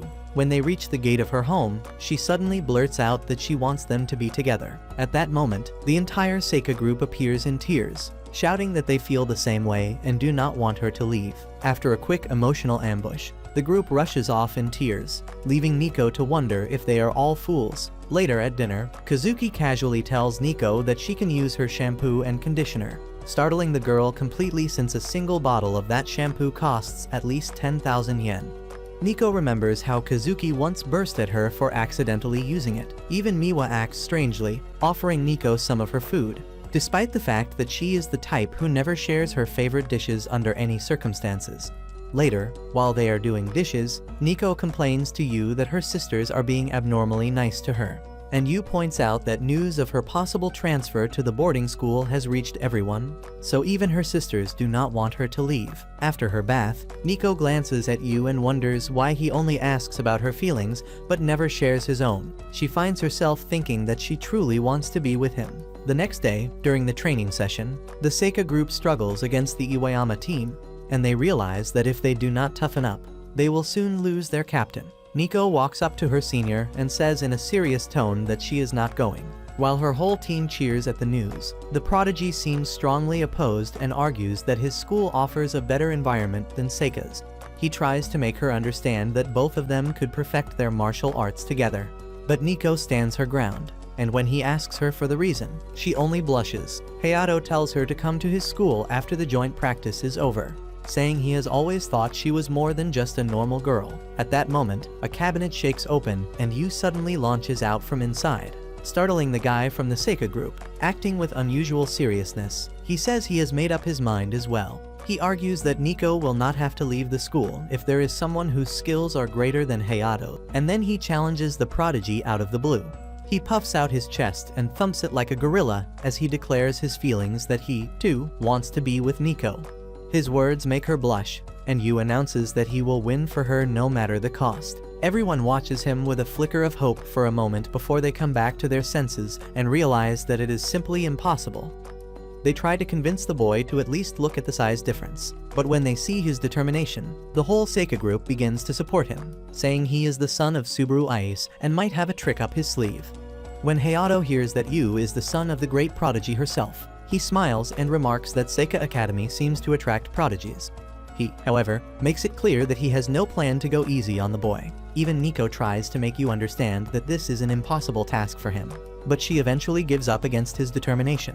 As she blushes, the big guy Hayato accepts the duel and tells Yu the match will take place on the last day of the joint practice, after which he will take Nico with him.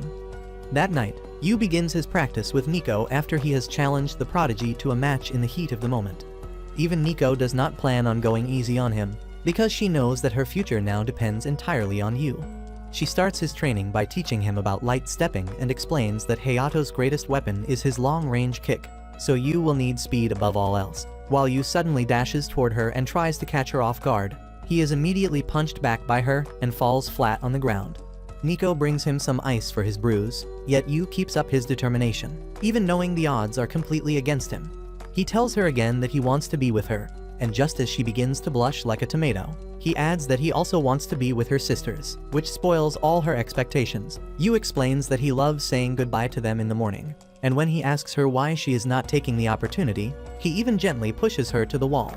She finally blurts out that she likes his morning goodbyes too, and that her sisters give her motivation. She tells him she is not going to repeat herself, and just then, the door opens accidentally and reveals that the other two sisters had been eavesdropping. Kazuki announces that she is willing to help Yu prepare for his upcoming tough match, and Miwa also says she will support him in any way she can. This makes Yu smile happily as he thanks them both with the determination to win Nico from the prodigy Hayato. Later that day, Nico helps Yu train and tells him not to lag behind on his push-ups, but he sits up and tells her that he has got them covered.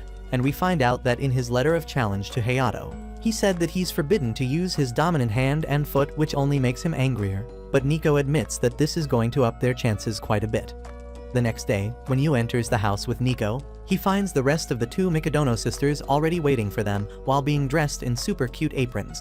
Nico gets startled and asks what this is all about, and the sisters explain that they just wanted to support the boy. Yu appreciates their effort but throws in some mockery, pointing out how terrible they were at housework when he first came here. The two sisters immediately turn gloomy, and Kazuki adds that dinner is going to take a bit longer than usual. Nico then asks her sisters why they are so excited to cook a disaster for them, but the two show even more enthusiasm while wondering how Yu is going to love the food once he tries it.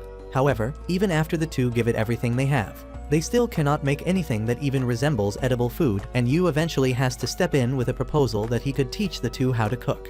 He argues that he does not want all of their effort to go to waste, and even makes Nico say it herself before he elaborates that she is also looking forward to tasting their cooking. With that said, Yu begins teaching the two. He first turns to Kazuki, who is busy boiling cabbage, and tells her that memorizing the recipe is the best approach since it leaves no room for mistakes. He then turns to Miwa and starts teaching her how to peel a vegetable. Looking at the prodigies giving it their all even in things they are worst at, Yu convinces himself that he too cannot allow himself to give up either. When the dish is finally ready, Nico grows flustered as she realizes it is her favorite meal and understands that the two had actually been trying to make it for her, even though their first attempt had turned out so badly that the food was beyond recognition. Kazuki tells Nico to feast on it before it gets cold, and she takes a bite, finding it surprisingly good. Yet when Yu tries to raise the spoon to eat, it slips from his hand as his arm begins shaking badly. Feeling embarrassed, Yu apologizes and explains that he has just been training too hard. And at that moment, Miwa offers her spoon to feed him, leaving the two other sisters completely shocked. Yu tells Miwa the food tastes great, which makes her blush, and Kazuki doesn't plan on being left behind either and blows gently on the bite to cool it and then feeds Yu herself. When Yu thanks her, both Kazuki and Miwa realize how good it feels to be the ones giving, since they are usually the ones being given things. Nico looks startled as she has never seen her sisters act this way before.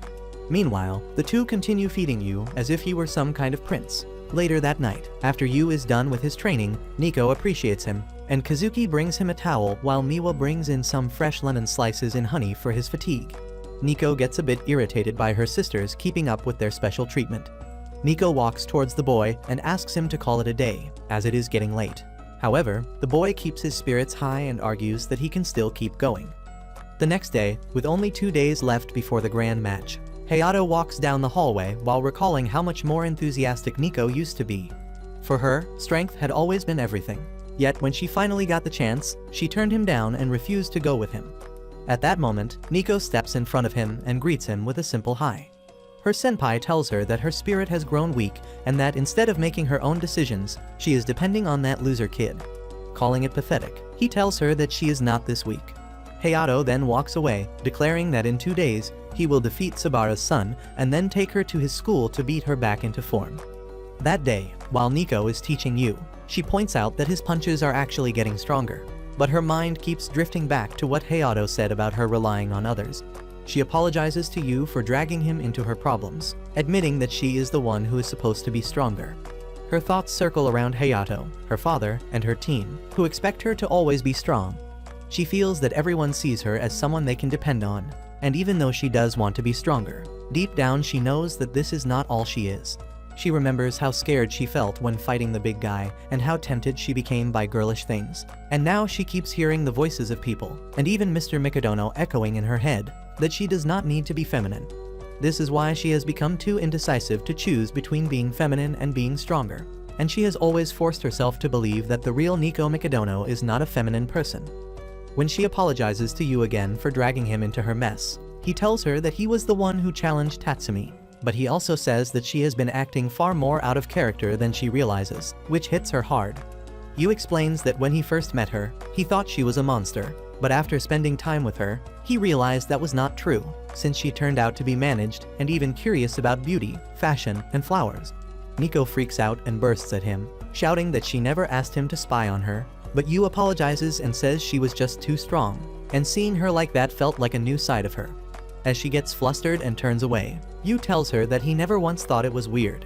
He explains that there is no wrong or right side to a person, and that her being strong, but also sometimes vulnerable, is the real Nico. Hearing this, she gets embarrassed and punches him so hard that he flies away and slams onto the floor.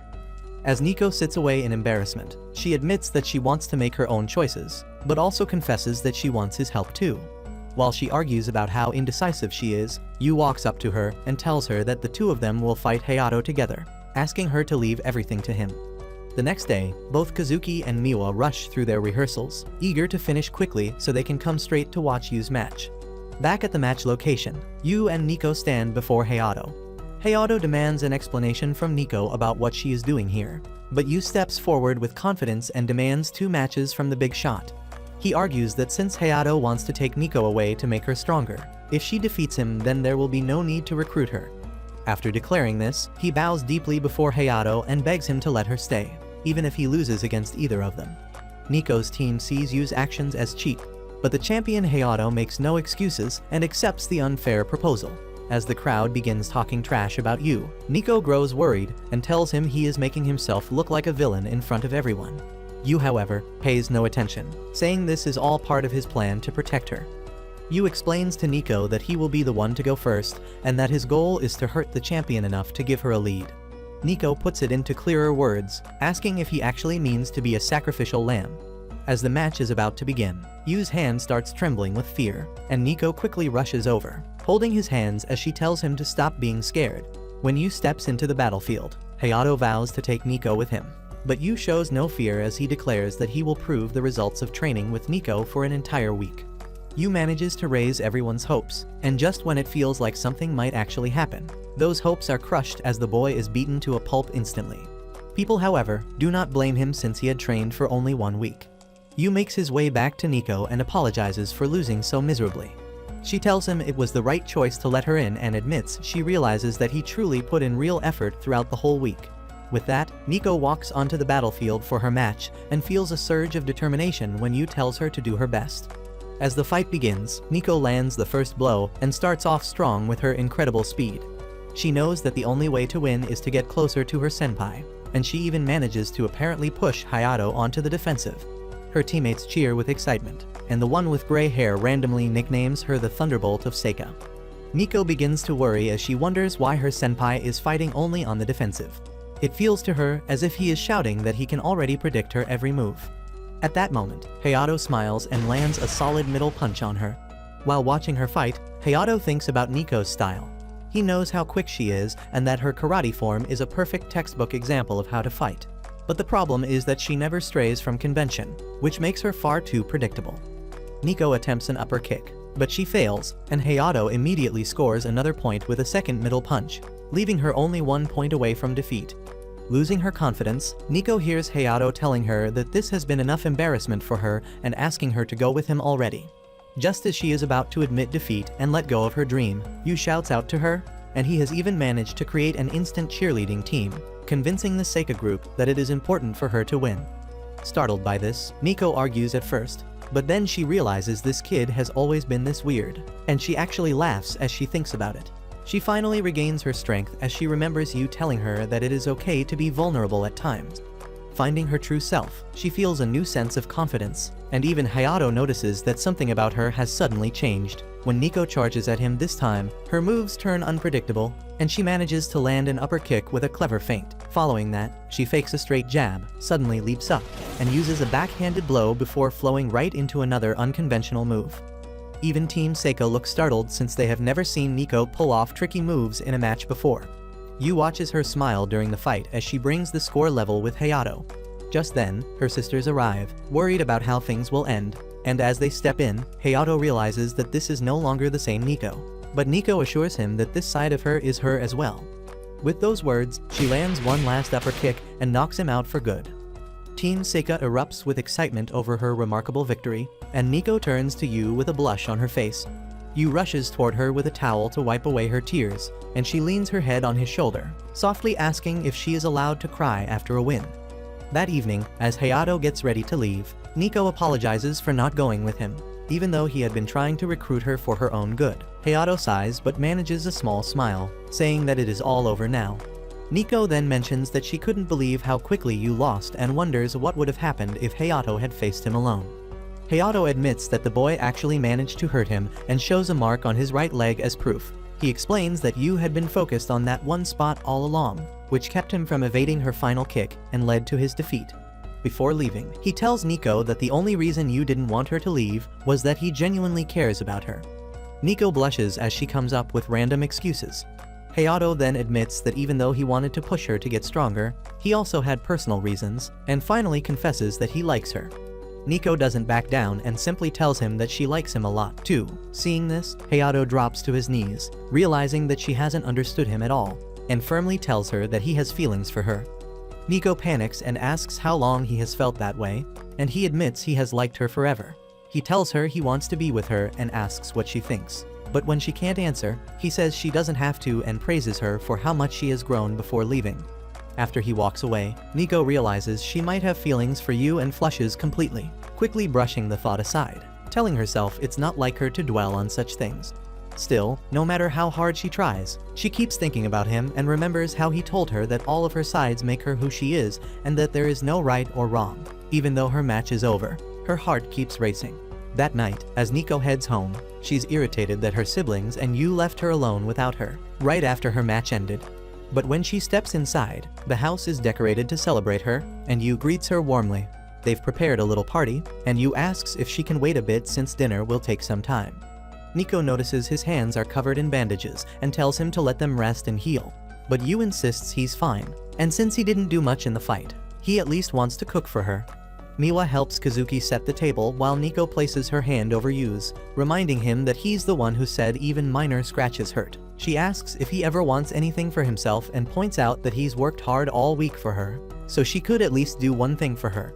She tells him to name anything, and she'll make it happen. Yu, acting like a mischievous villain, asks if it could be anything and demands that she be his for a whole day. Nico protests, insisting she has boundaries, while the other two sisters worry about how close Nico and Yu might get and refuse to leave them alone. Kazuki quickly comes up with an idea, telling Yu that he can use her for a favor too, and Miwa joins in.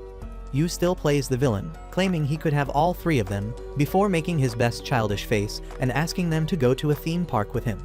The three girls have mixed feelings, wondering if Yu is acting like a kid or a girl, and Nico asks if that's really all he wants. Yu happily explains that it's been his dream to go to a theme park as a family.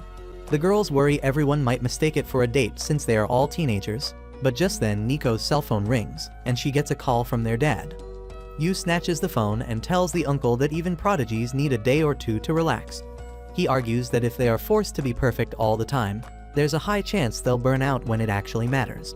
He urges him to be brave and give his girls a meaningful break, reminding him of the last event where he got mad and insisting that this time, a break would truly benefit them.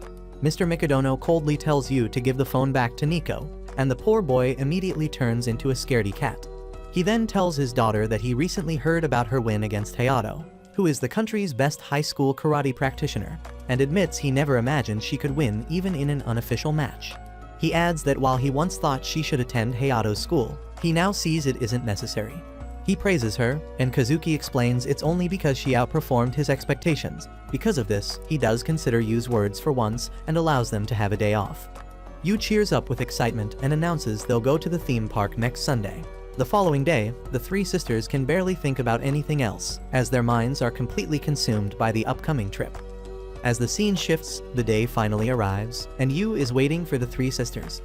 Miwa shows up first, covering his eyes and asking if he can recognize her. Yu immediately knows it's her and notes that she clearly tried her best to outdress her sisters. He tells her that the casual look actually suits her, making her smile. When Kazuki arrives, she is so heavily disguised that even Miwa can't recognize her, and Yu admits he likes the new look, causing Kazuki to blush. Just then, the third sister appears, more stunning than ever, and everyone stares at her. Kazuki teases her, asking why she went for full makeup. As the sisters bicker, Yu turns to Nico and tells her she looks fantastic, making her blush as she admits she had brought these clothes long ago, but always kept them tucked away in her closet. As they are all now here, Yu argues that they should head inside right away. The three sisters stare at him, each silently plotting how to make the boy swoon. As they enter, they arrive at the haunted house, and both Yu and Kazuki seem eager to go inside. Yu argues that since it's a collaboration with the scariest horror movie, it has to be a thrilling experience. Meanwhile, Miwa and Nico quickly realize that Kazuki must be trying to make her move on Yu just like they are, and Kazuki looks back at them as she is determined to be the first to win Yu over. She vows to show just how well she has mastered the role of the heroine, planning to act completely terrified while leaning on him like some dramatic character. However, as soon as they step inside, Kazuki immediately forgets her whole plan. The moment people start trying to scare her, she begins commenting on the acting of the performer, completely forgetting that she wasn't there to critique at all. She tries to bring tears to her eyes and crouches down, preparing to approach Yu. But when she looks around, he is nowhere to be found. Eventually, when she finally spots him, the boy is sitting down, completely frozen and super scared by everything happening around him. She tries to comfort him by telling him it's all made up and he shouldn't be frightened. But Yu immediately comes up with some excuse about falling because of the dark and tells her to watch her step too. Just then, hands suddenly pop out from the wall, and he freaks out instantly, leaving Kazuki to play the comforting role she originally wanted Yu to play. Meanwhile, the other two sisters anxiously wait outside, worried that Kazuki would cling to him at every opportunity. But when they finally return, they find Yu being carried on Kazuki's back, and instead of blushing, Kazuki looks paler than a ghost. Yu apologizes to Kazuki for looking like an idiot, but admits he's glad she came with him, saying that clinging to her back calmed his nerves. Kazuki miserably loses the fight, ending up blushing first, while Miwa smirks, realizing her sister is the weakest of them, and begins planning how she will try next to win Yu's heart. A while later, when they reach the roller coaster, Yu asks Miwa if she wants to ride, and she quickly agrees, though she admits she isn't very good with scary rides and asks him to sit with her. Kazuki argues that she also wanted to go, but worries her wig would come off, and Nico refuses to go either. As Miwa sits with Yu on the roller coaster, she silently laughs, realizing she had lied about being scared and is actually very good with fast rides. Meanwhile, Yu doesn't look very comfortable sitting beside her. Miwa daydreams, acting like some helpless girl and making Yu hold her, and when the ride ends, she pretends to be dizzy and asks Yu if they could sit on a bench, but once again, he is nowhere to be seen. When she looks around, she finds him lying down on a bench and rushes over, asking why he's just lying there. Yu admits that he's always been a chicken when it comes to scary rides and only went on this one because he wanted to ride with her. This makes Miwa blush, and she gives him a pillow on her lap, turning completely red like a fresh tomato and utterly losing the battle. Next, Nico seems determined to swoon the boy to death as she takes him on the coffee cups. She claims she likes attractions where they can control the speed themselves and act all cool on the outside. But deep down, she's plotting that with her strength, she's going to spin the cup faster than a washing machine and finally win the boy's heart. As they sit on the cup, Yu exerts a little too much force and almost crashes into Nico. She screams, and when he really gets too close, she punches him away but barely holds him by the back of his collar. The two sisters watching realize that Nico never really had a chance. After miserably failing, the girls now try to make the boy blush while eating. First, Miwa plucks a tiny grain from Yu's face and pops it into her mouth, hoping he would blush, but instead, he does the same to her, leaving Miwa completely red. Next, it's Kazuki's turn, and she brings a 2-straw drink, hoping to sip together with Yu, but just as he takes a sip, she shouts at him to back up and ruins her plan again. Finally, it's Nico's turn, but she ends up liking the churros so much that she completely forgets her intentions and thanks Yu for helping her try them. None of the sisters managed to succeed in any of their schemes, and it was finally time to head back home. The girls wondered why Yu had asked them to come along when he himself couldn't handle any of the attractions, making them realize that maybe he actually wanted to come as a family. Nico grabs his phone and takes a selfie, asking him to keep it as a memento. She admits that she had a blast and agrees that if he hadn't brought them here, they would have never come at all. The other two sisters praise the boy as well, telling him that he was doing great as their supporter. All three thank him, which actually makes the boy blush, and the sisters realize just how easy it had been. While all this time they have been trying various complicated schemes that ended in total failure. On the train ride home, Miwa spots a poster showing her going up against Sakura Yaotome and thinks to herself that she doesn't want to go back just yet. The next morning, Nico and Kazuki feel more motivated than ever, and the sisters remind themselves just how important it is to nourish their minds once in a while. Just then, Yu comes rushing over and wishes the Mikadono sisters a safe practice. They reply in perfect sync, which makes them both blush. After they leave, Yu heads back to begin the day's chores, remembering how Miwa left early today. When he spots her bag sitting on a shelf, he panics as he realizes she forgot her lunch. Knowing how much she loves her meals, he decides to take it along and deliver it to her, wondering if today's match is so important that she didn't even think about bringing food. On the way, Yu stumbles across a bookworm and finds her a little odd since it's rare to see someone reading while walking on a sunny day. She bumps her head into an electricity pole, and just when it looks like she's about to trip over some paving under construction, Yu rushes toward her, but she walks across him. The girl notices him and asks if he needs something. Yu notices how much she has been sweating without realizing it herself, so he offers her a dried plum. He explains that it will restore the salt, vitamin C, and minerals she lost from sweating, tells her to try it, and then runs off. The girl wonders who even carries dried plums in this kind of weather, but then pulls one out of her own pocket and realizes the boy is just like her. Yu finally makes it to the shogi center, where he witnesses his first ever shogi match. He spots Miwa at her board and finds her pretty cool with the way she sits there so composed. Yu asks the guy standing beside him if Miwa is winning, but the man instead asks who Yu is. He then explains that Miwa is a title holder, and though her skills are far superior, her opponent came prepared to deal with her style, which has put her under pressure. But he admits she still has a chance to make a comeback.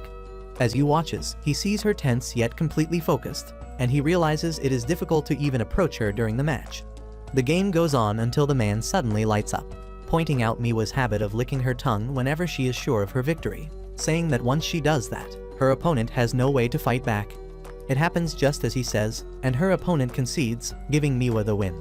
She lets out a sigh of relief, and Yu rushes over to her with a smile that makes her blush.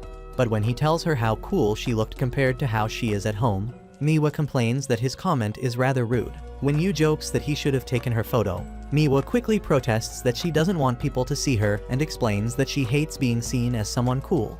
Then she asks him what he is even doing there. Yu takes out her purse and says that playing shogi would drain her stamina, so he brought her plenty of side dishes. After handing her the lunch, he is about to leave, but Miwa stops him and asks if he wants to eat together. Yu finds it cute and tells her he will just go buy something nearby. But before he can, the girl from earlier dashes in, snatches Miwa's bag, and insists she has found the reason behind Miwa's recent poor performances. The scene shifts with the new girl now joining in for the meal, though Miwa is clearly not happy about her stealing her lunch.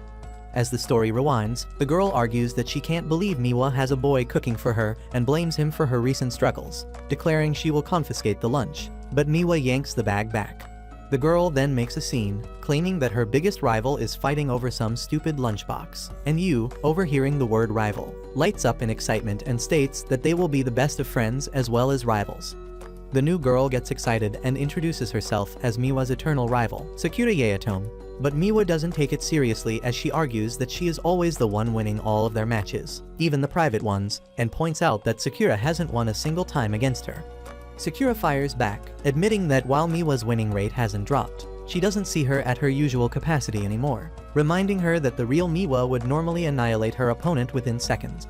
She keeps shouting about how Miwa isn't in her usual form until she runs out of breath, then declares that she has finally earned the right to challenge her title and tells her that she is done for. Yu, however, can only notice how much Sakura seems to like Miwa, and Sakura excuses it by saying that, as her rival, she is bound to study her in full depth. After that, she continues following them around and ends up forcefully joining them for lunch, claiming it is part of her observation.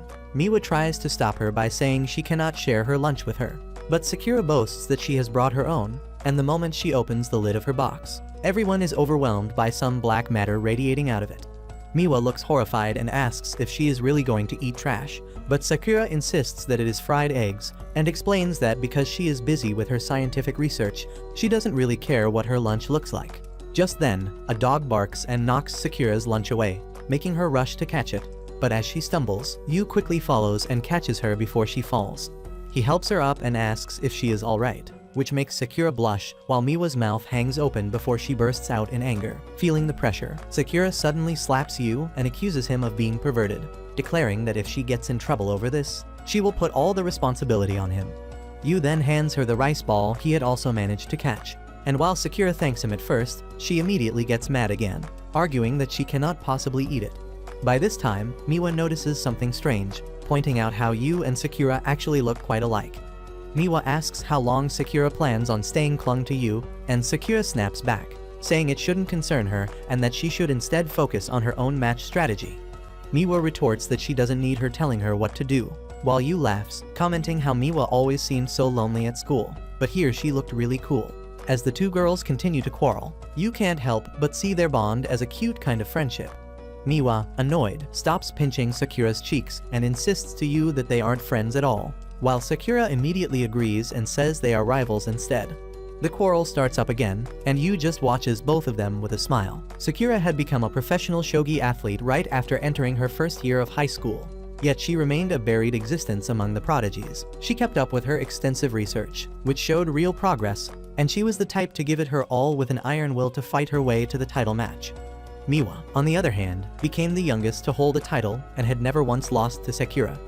Their levels were clearly apart, and no one ever considered Sakura her rival, except for Sakura herself. As a week passes, the day of the first match of the title tournament finally arrives. Yu tries to sneak out early in the morning while Miwa is still asleep, but as soon as he steps outside, he finds the other two sisters there as well. They all question why the others are up so early, only to realize that they were all hoping to visit a shrine and pray for Miwa's good luck. When the three arrive, they are surprised to see Sakura already there. Yu asks if she also came to pray, admitting he never imagined someone like her, who spends all her time on research, to have such faith.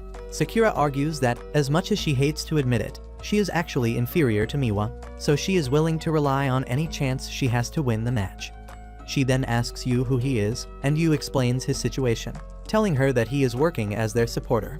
When Sakura looks a little surprised, Yu adds that since he is so mediocre, this is the only thing he is good at. The girl protests against Yu's supporting role, saying it isn't right for him to just do household chores and live like some average background character. She tells him that the spotlight isn't only for geniuses, then argues that she is the main character of her own life and refuses to give up on becoming one. She adds that she once thought they were alike, but now realizes she was wrong. She then walks away as she declares that she will be the winner.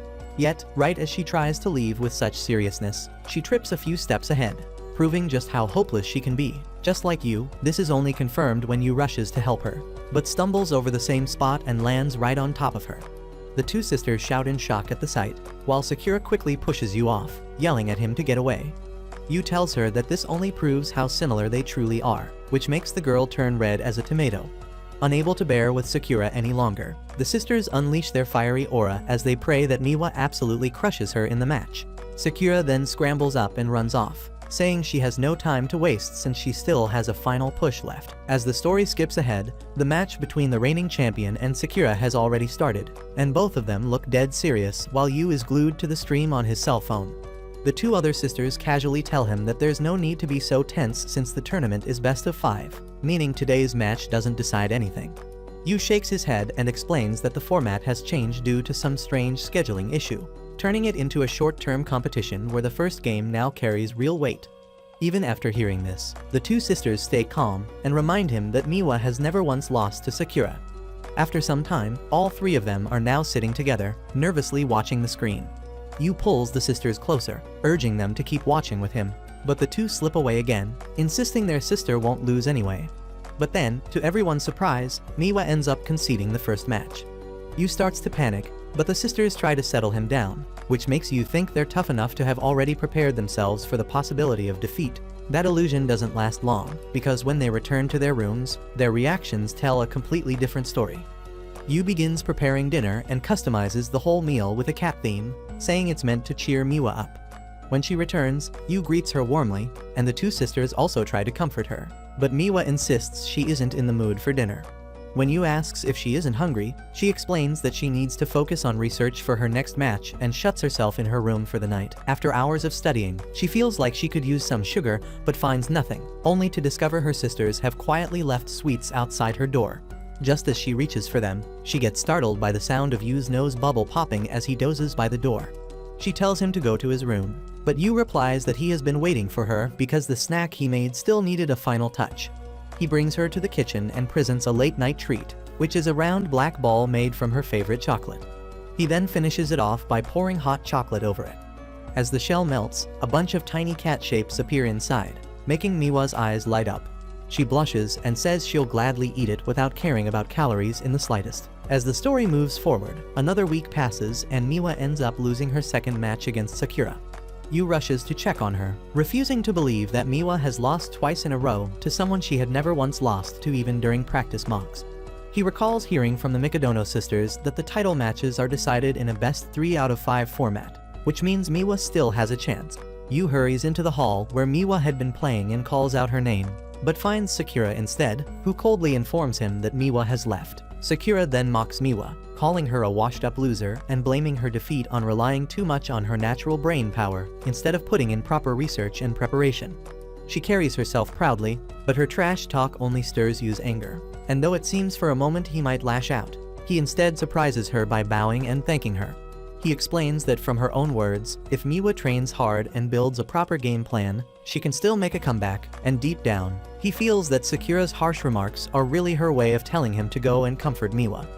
Hearing that, Sakura's face burns red as she protests that she never meant anything like that, while Yu calmly points out that from the way it looks, she had been waiting for him to arrive to tell him just this.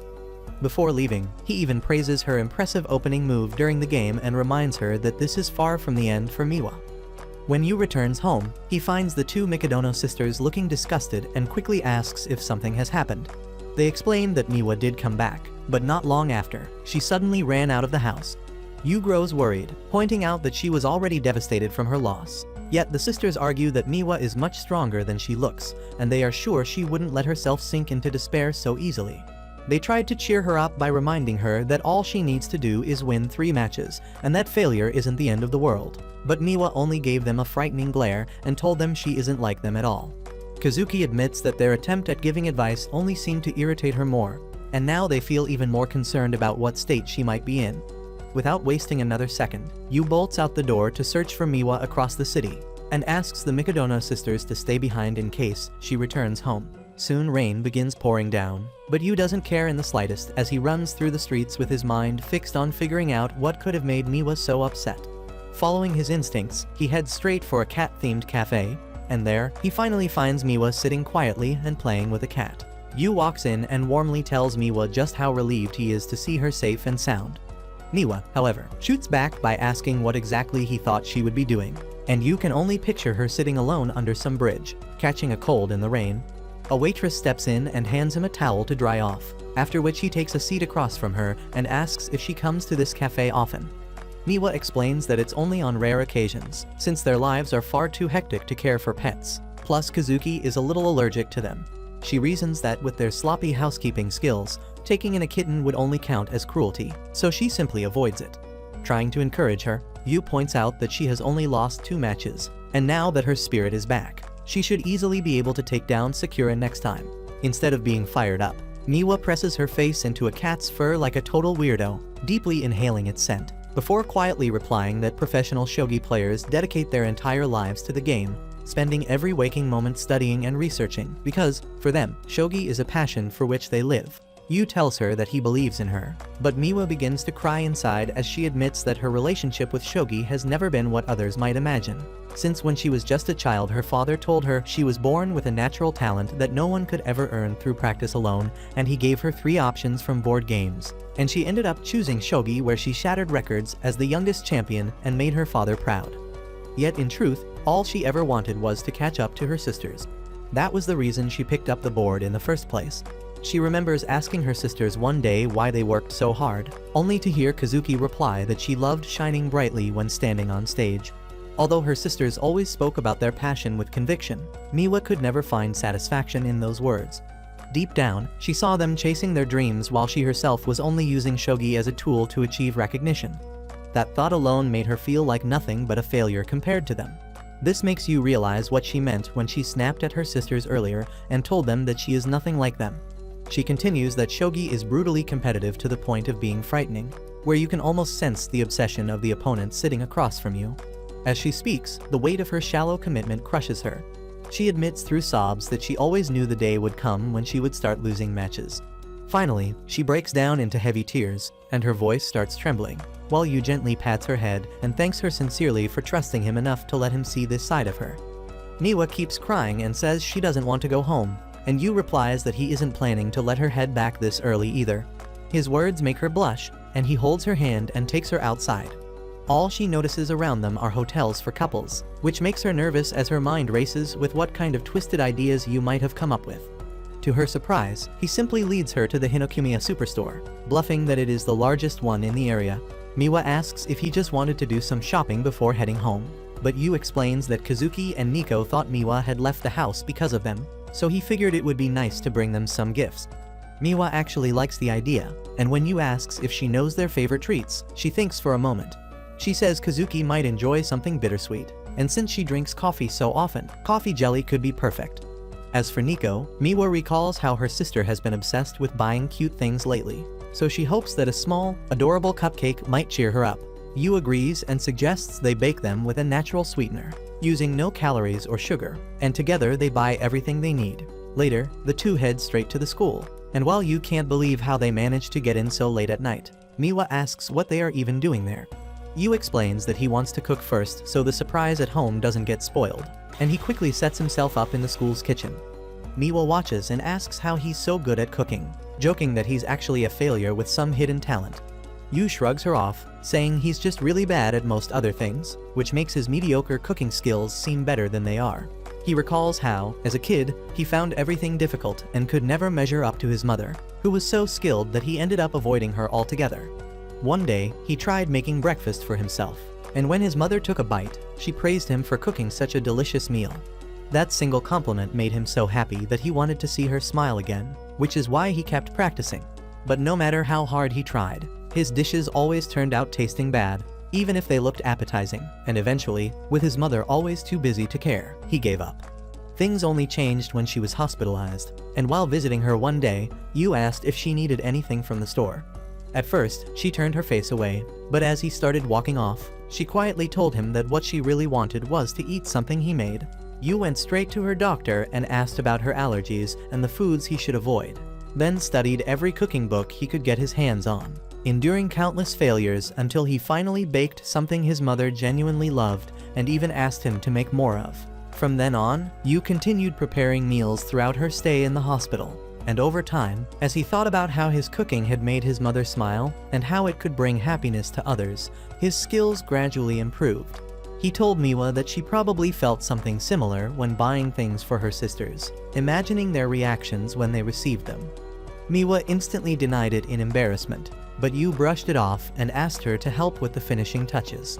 While they worked, he brought up what she had confessed earlier at the cafe about feeling shallow and different from her sisters, telling her that the simple desire for recognition already showed she wanted to make her father proud. Miwa blushed hard, protesting that it wasn't her motivation at all. But Yu went on to say that it was perfectly fine, because some people push themselves forward simply to make the people they love proud. At that moment, Yu noticed the gifts for her sisters were ready and mentioned how much they were going to love them, while the very thought of making both her sisters and her father proud once again turned Miwa's face as red as an oven. Later, after Yu falls asleep from all his efforts, Miwa stays awake, recalling the events of the day and notices a marshmallow lying nearby, which she uses to shape a sweet that ends up looking a little like Yu.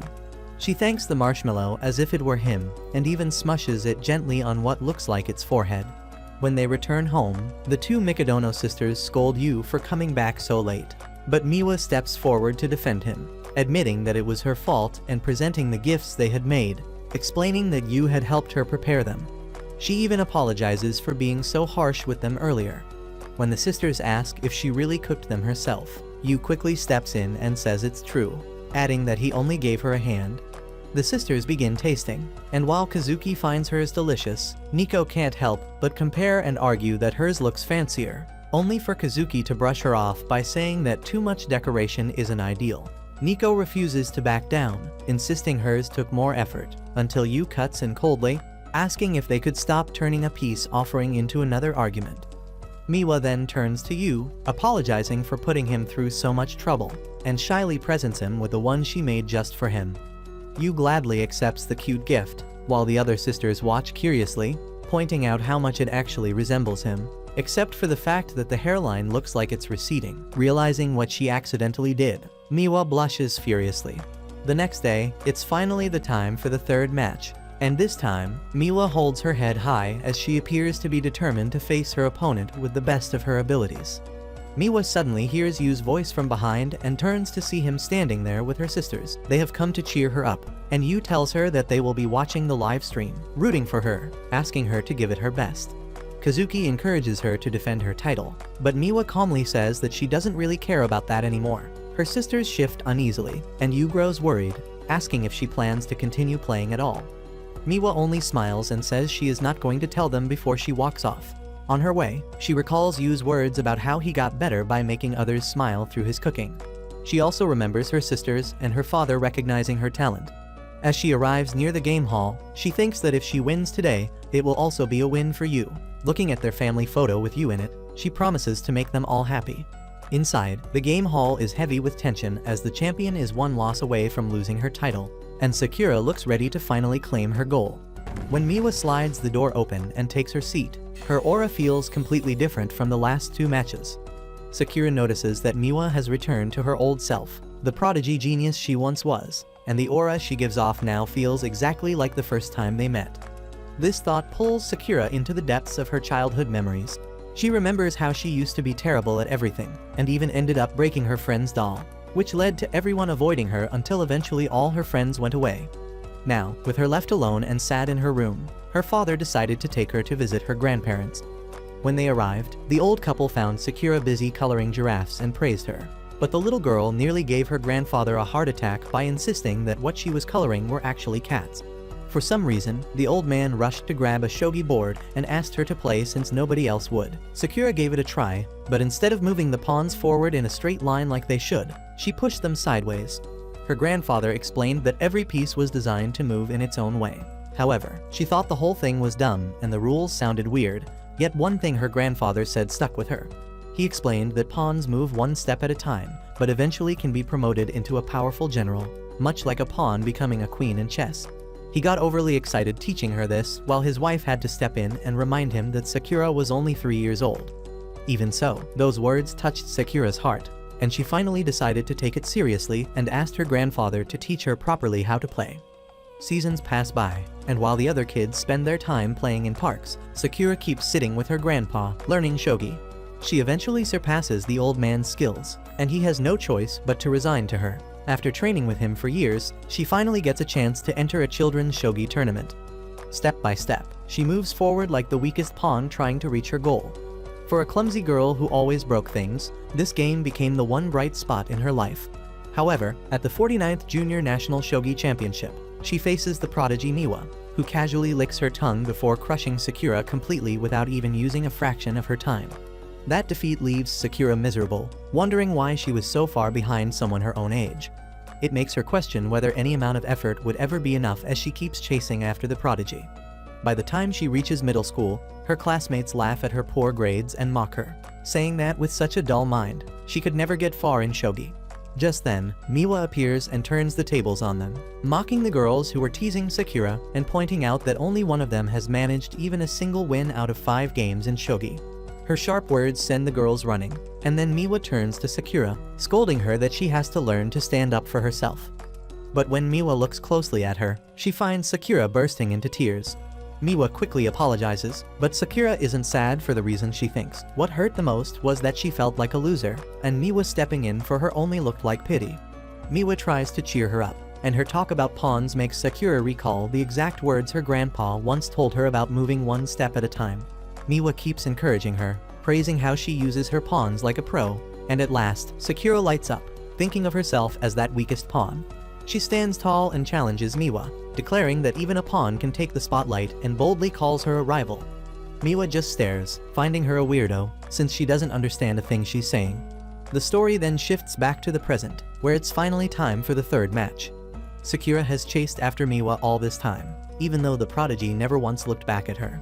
But now she feels relieved knowing that Miwa is finally facing her seriously and looking her in the eye. The match begins, and the audience has no idea who is going to win as both girls throw counters back and forth. As the game nears its climax, Sakura feels her nerves rising and takes a sip of water to calm herself down.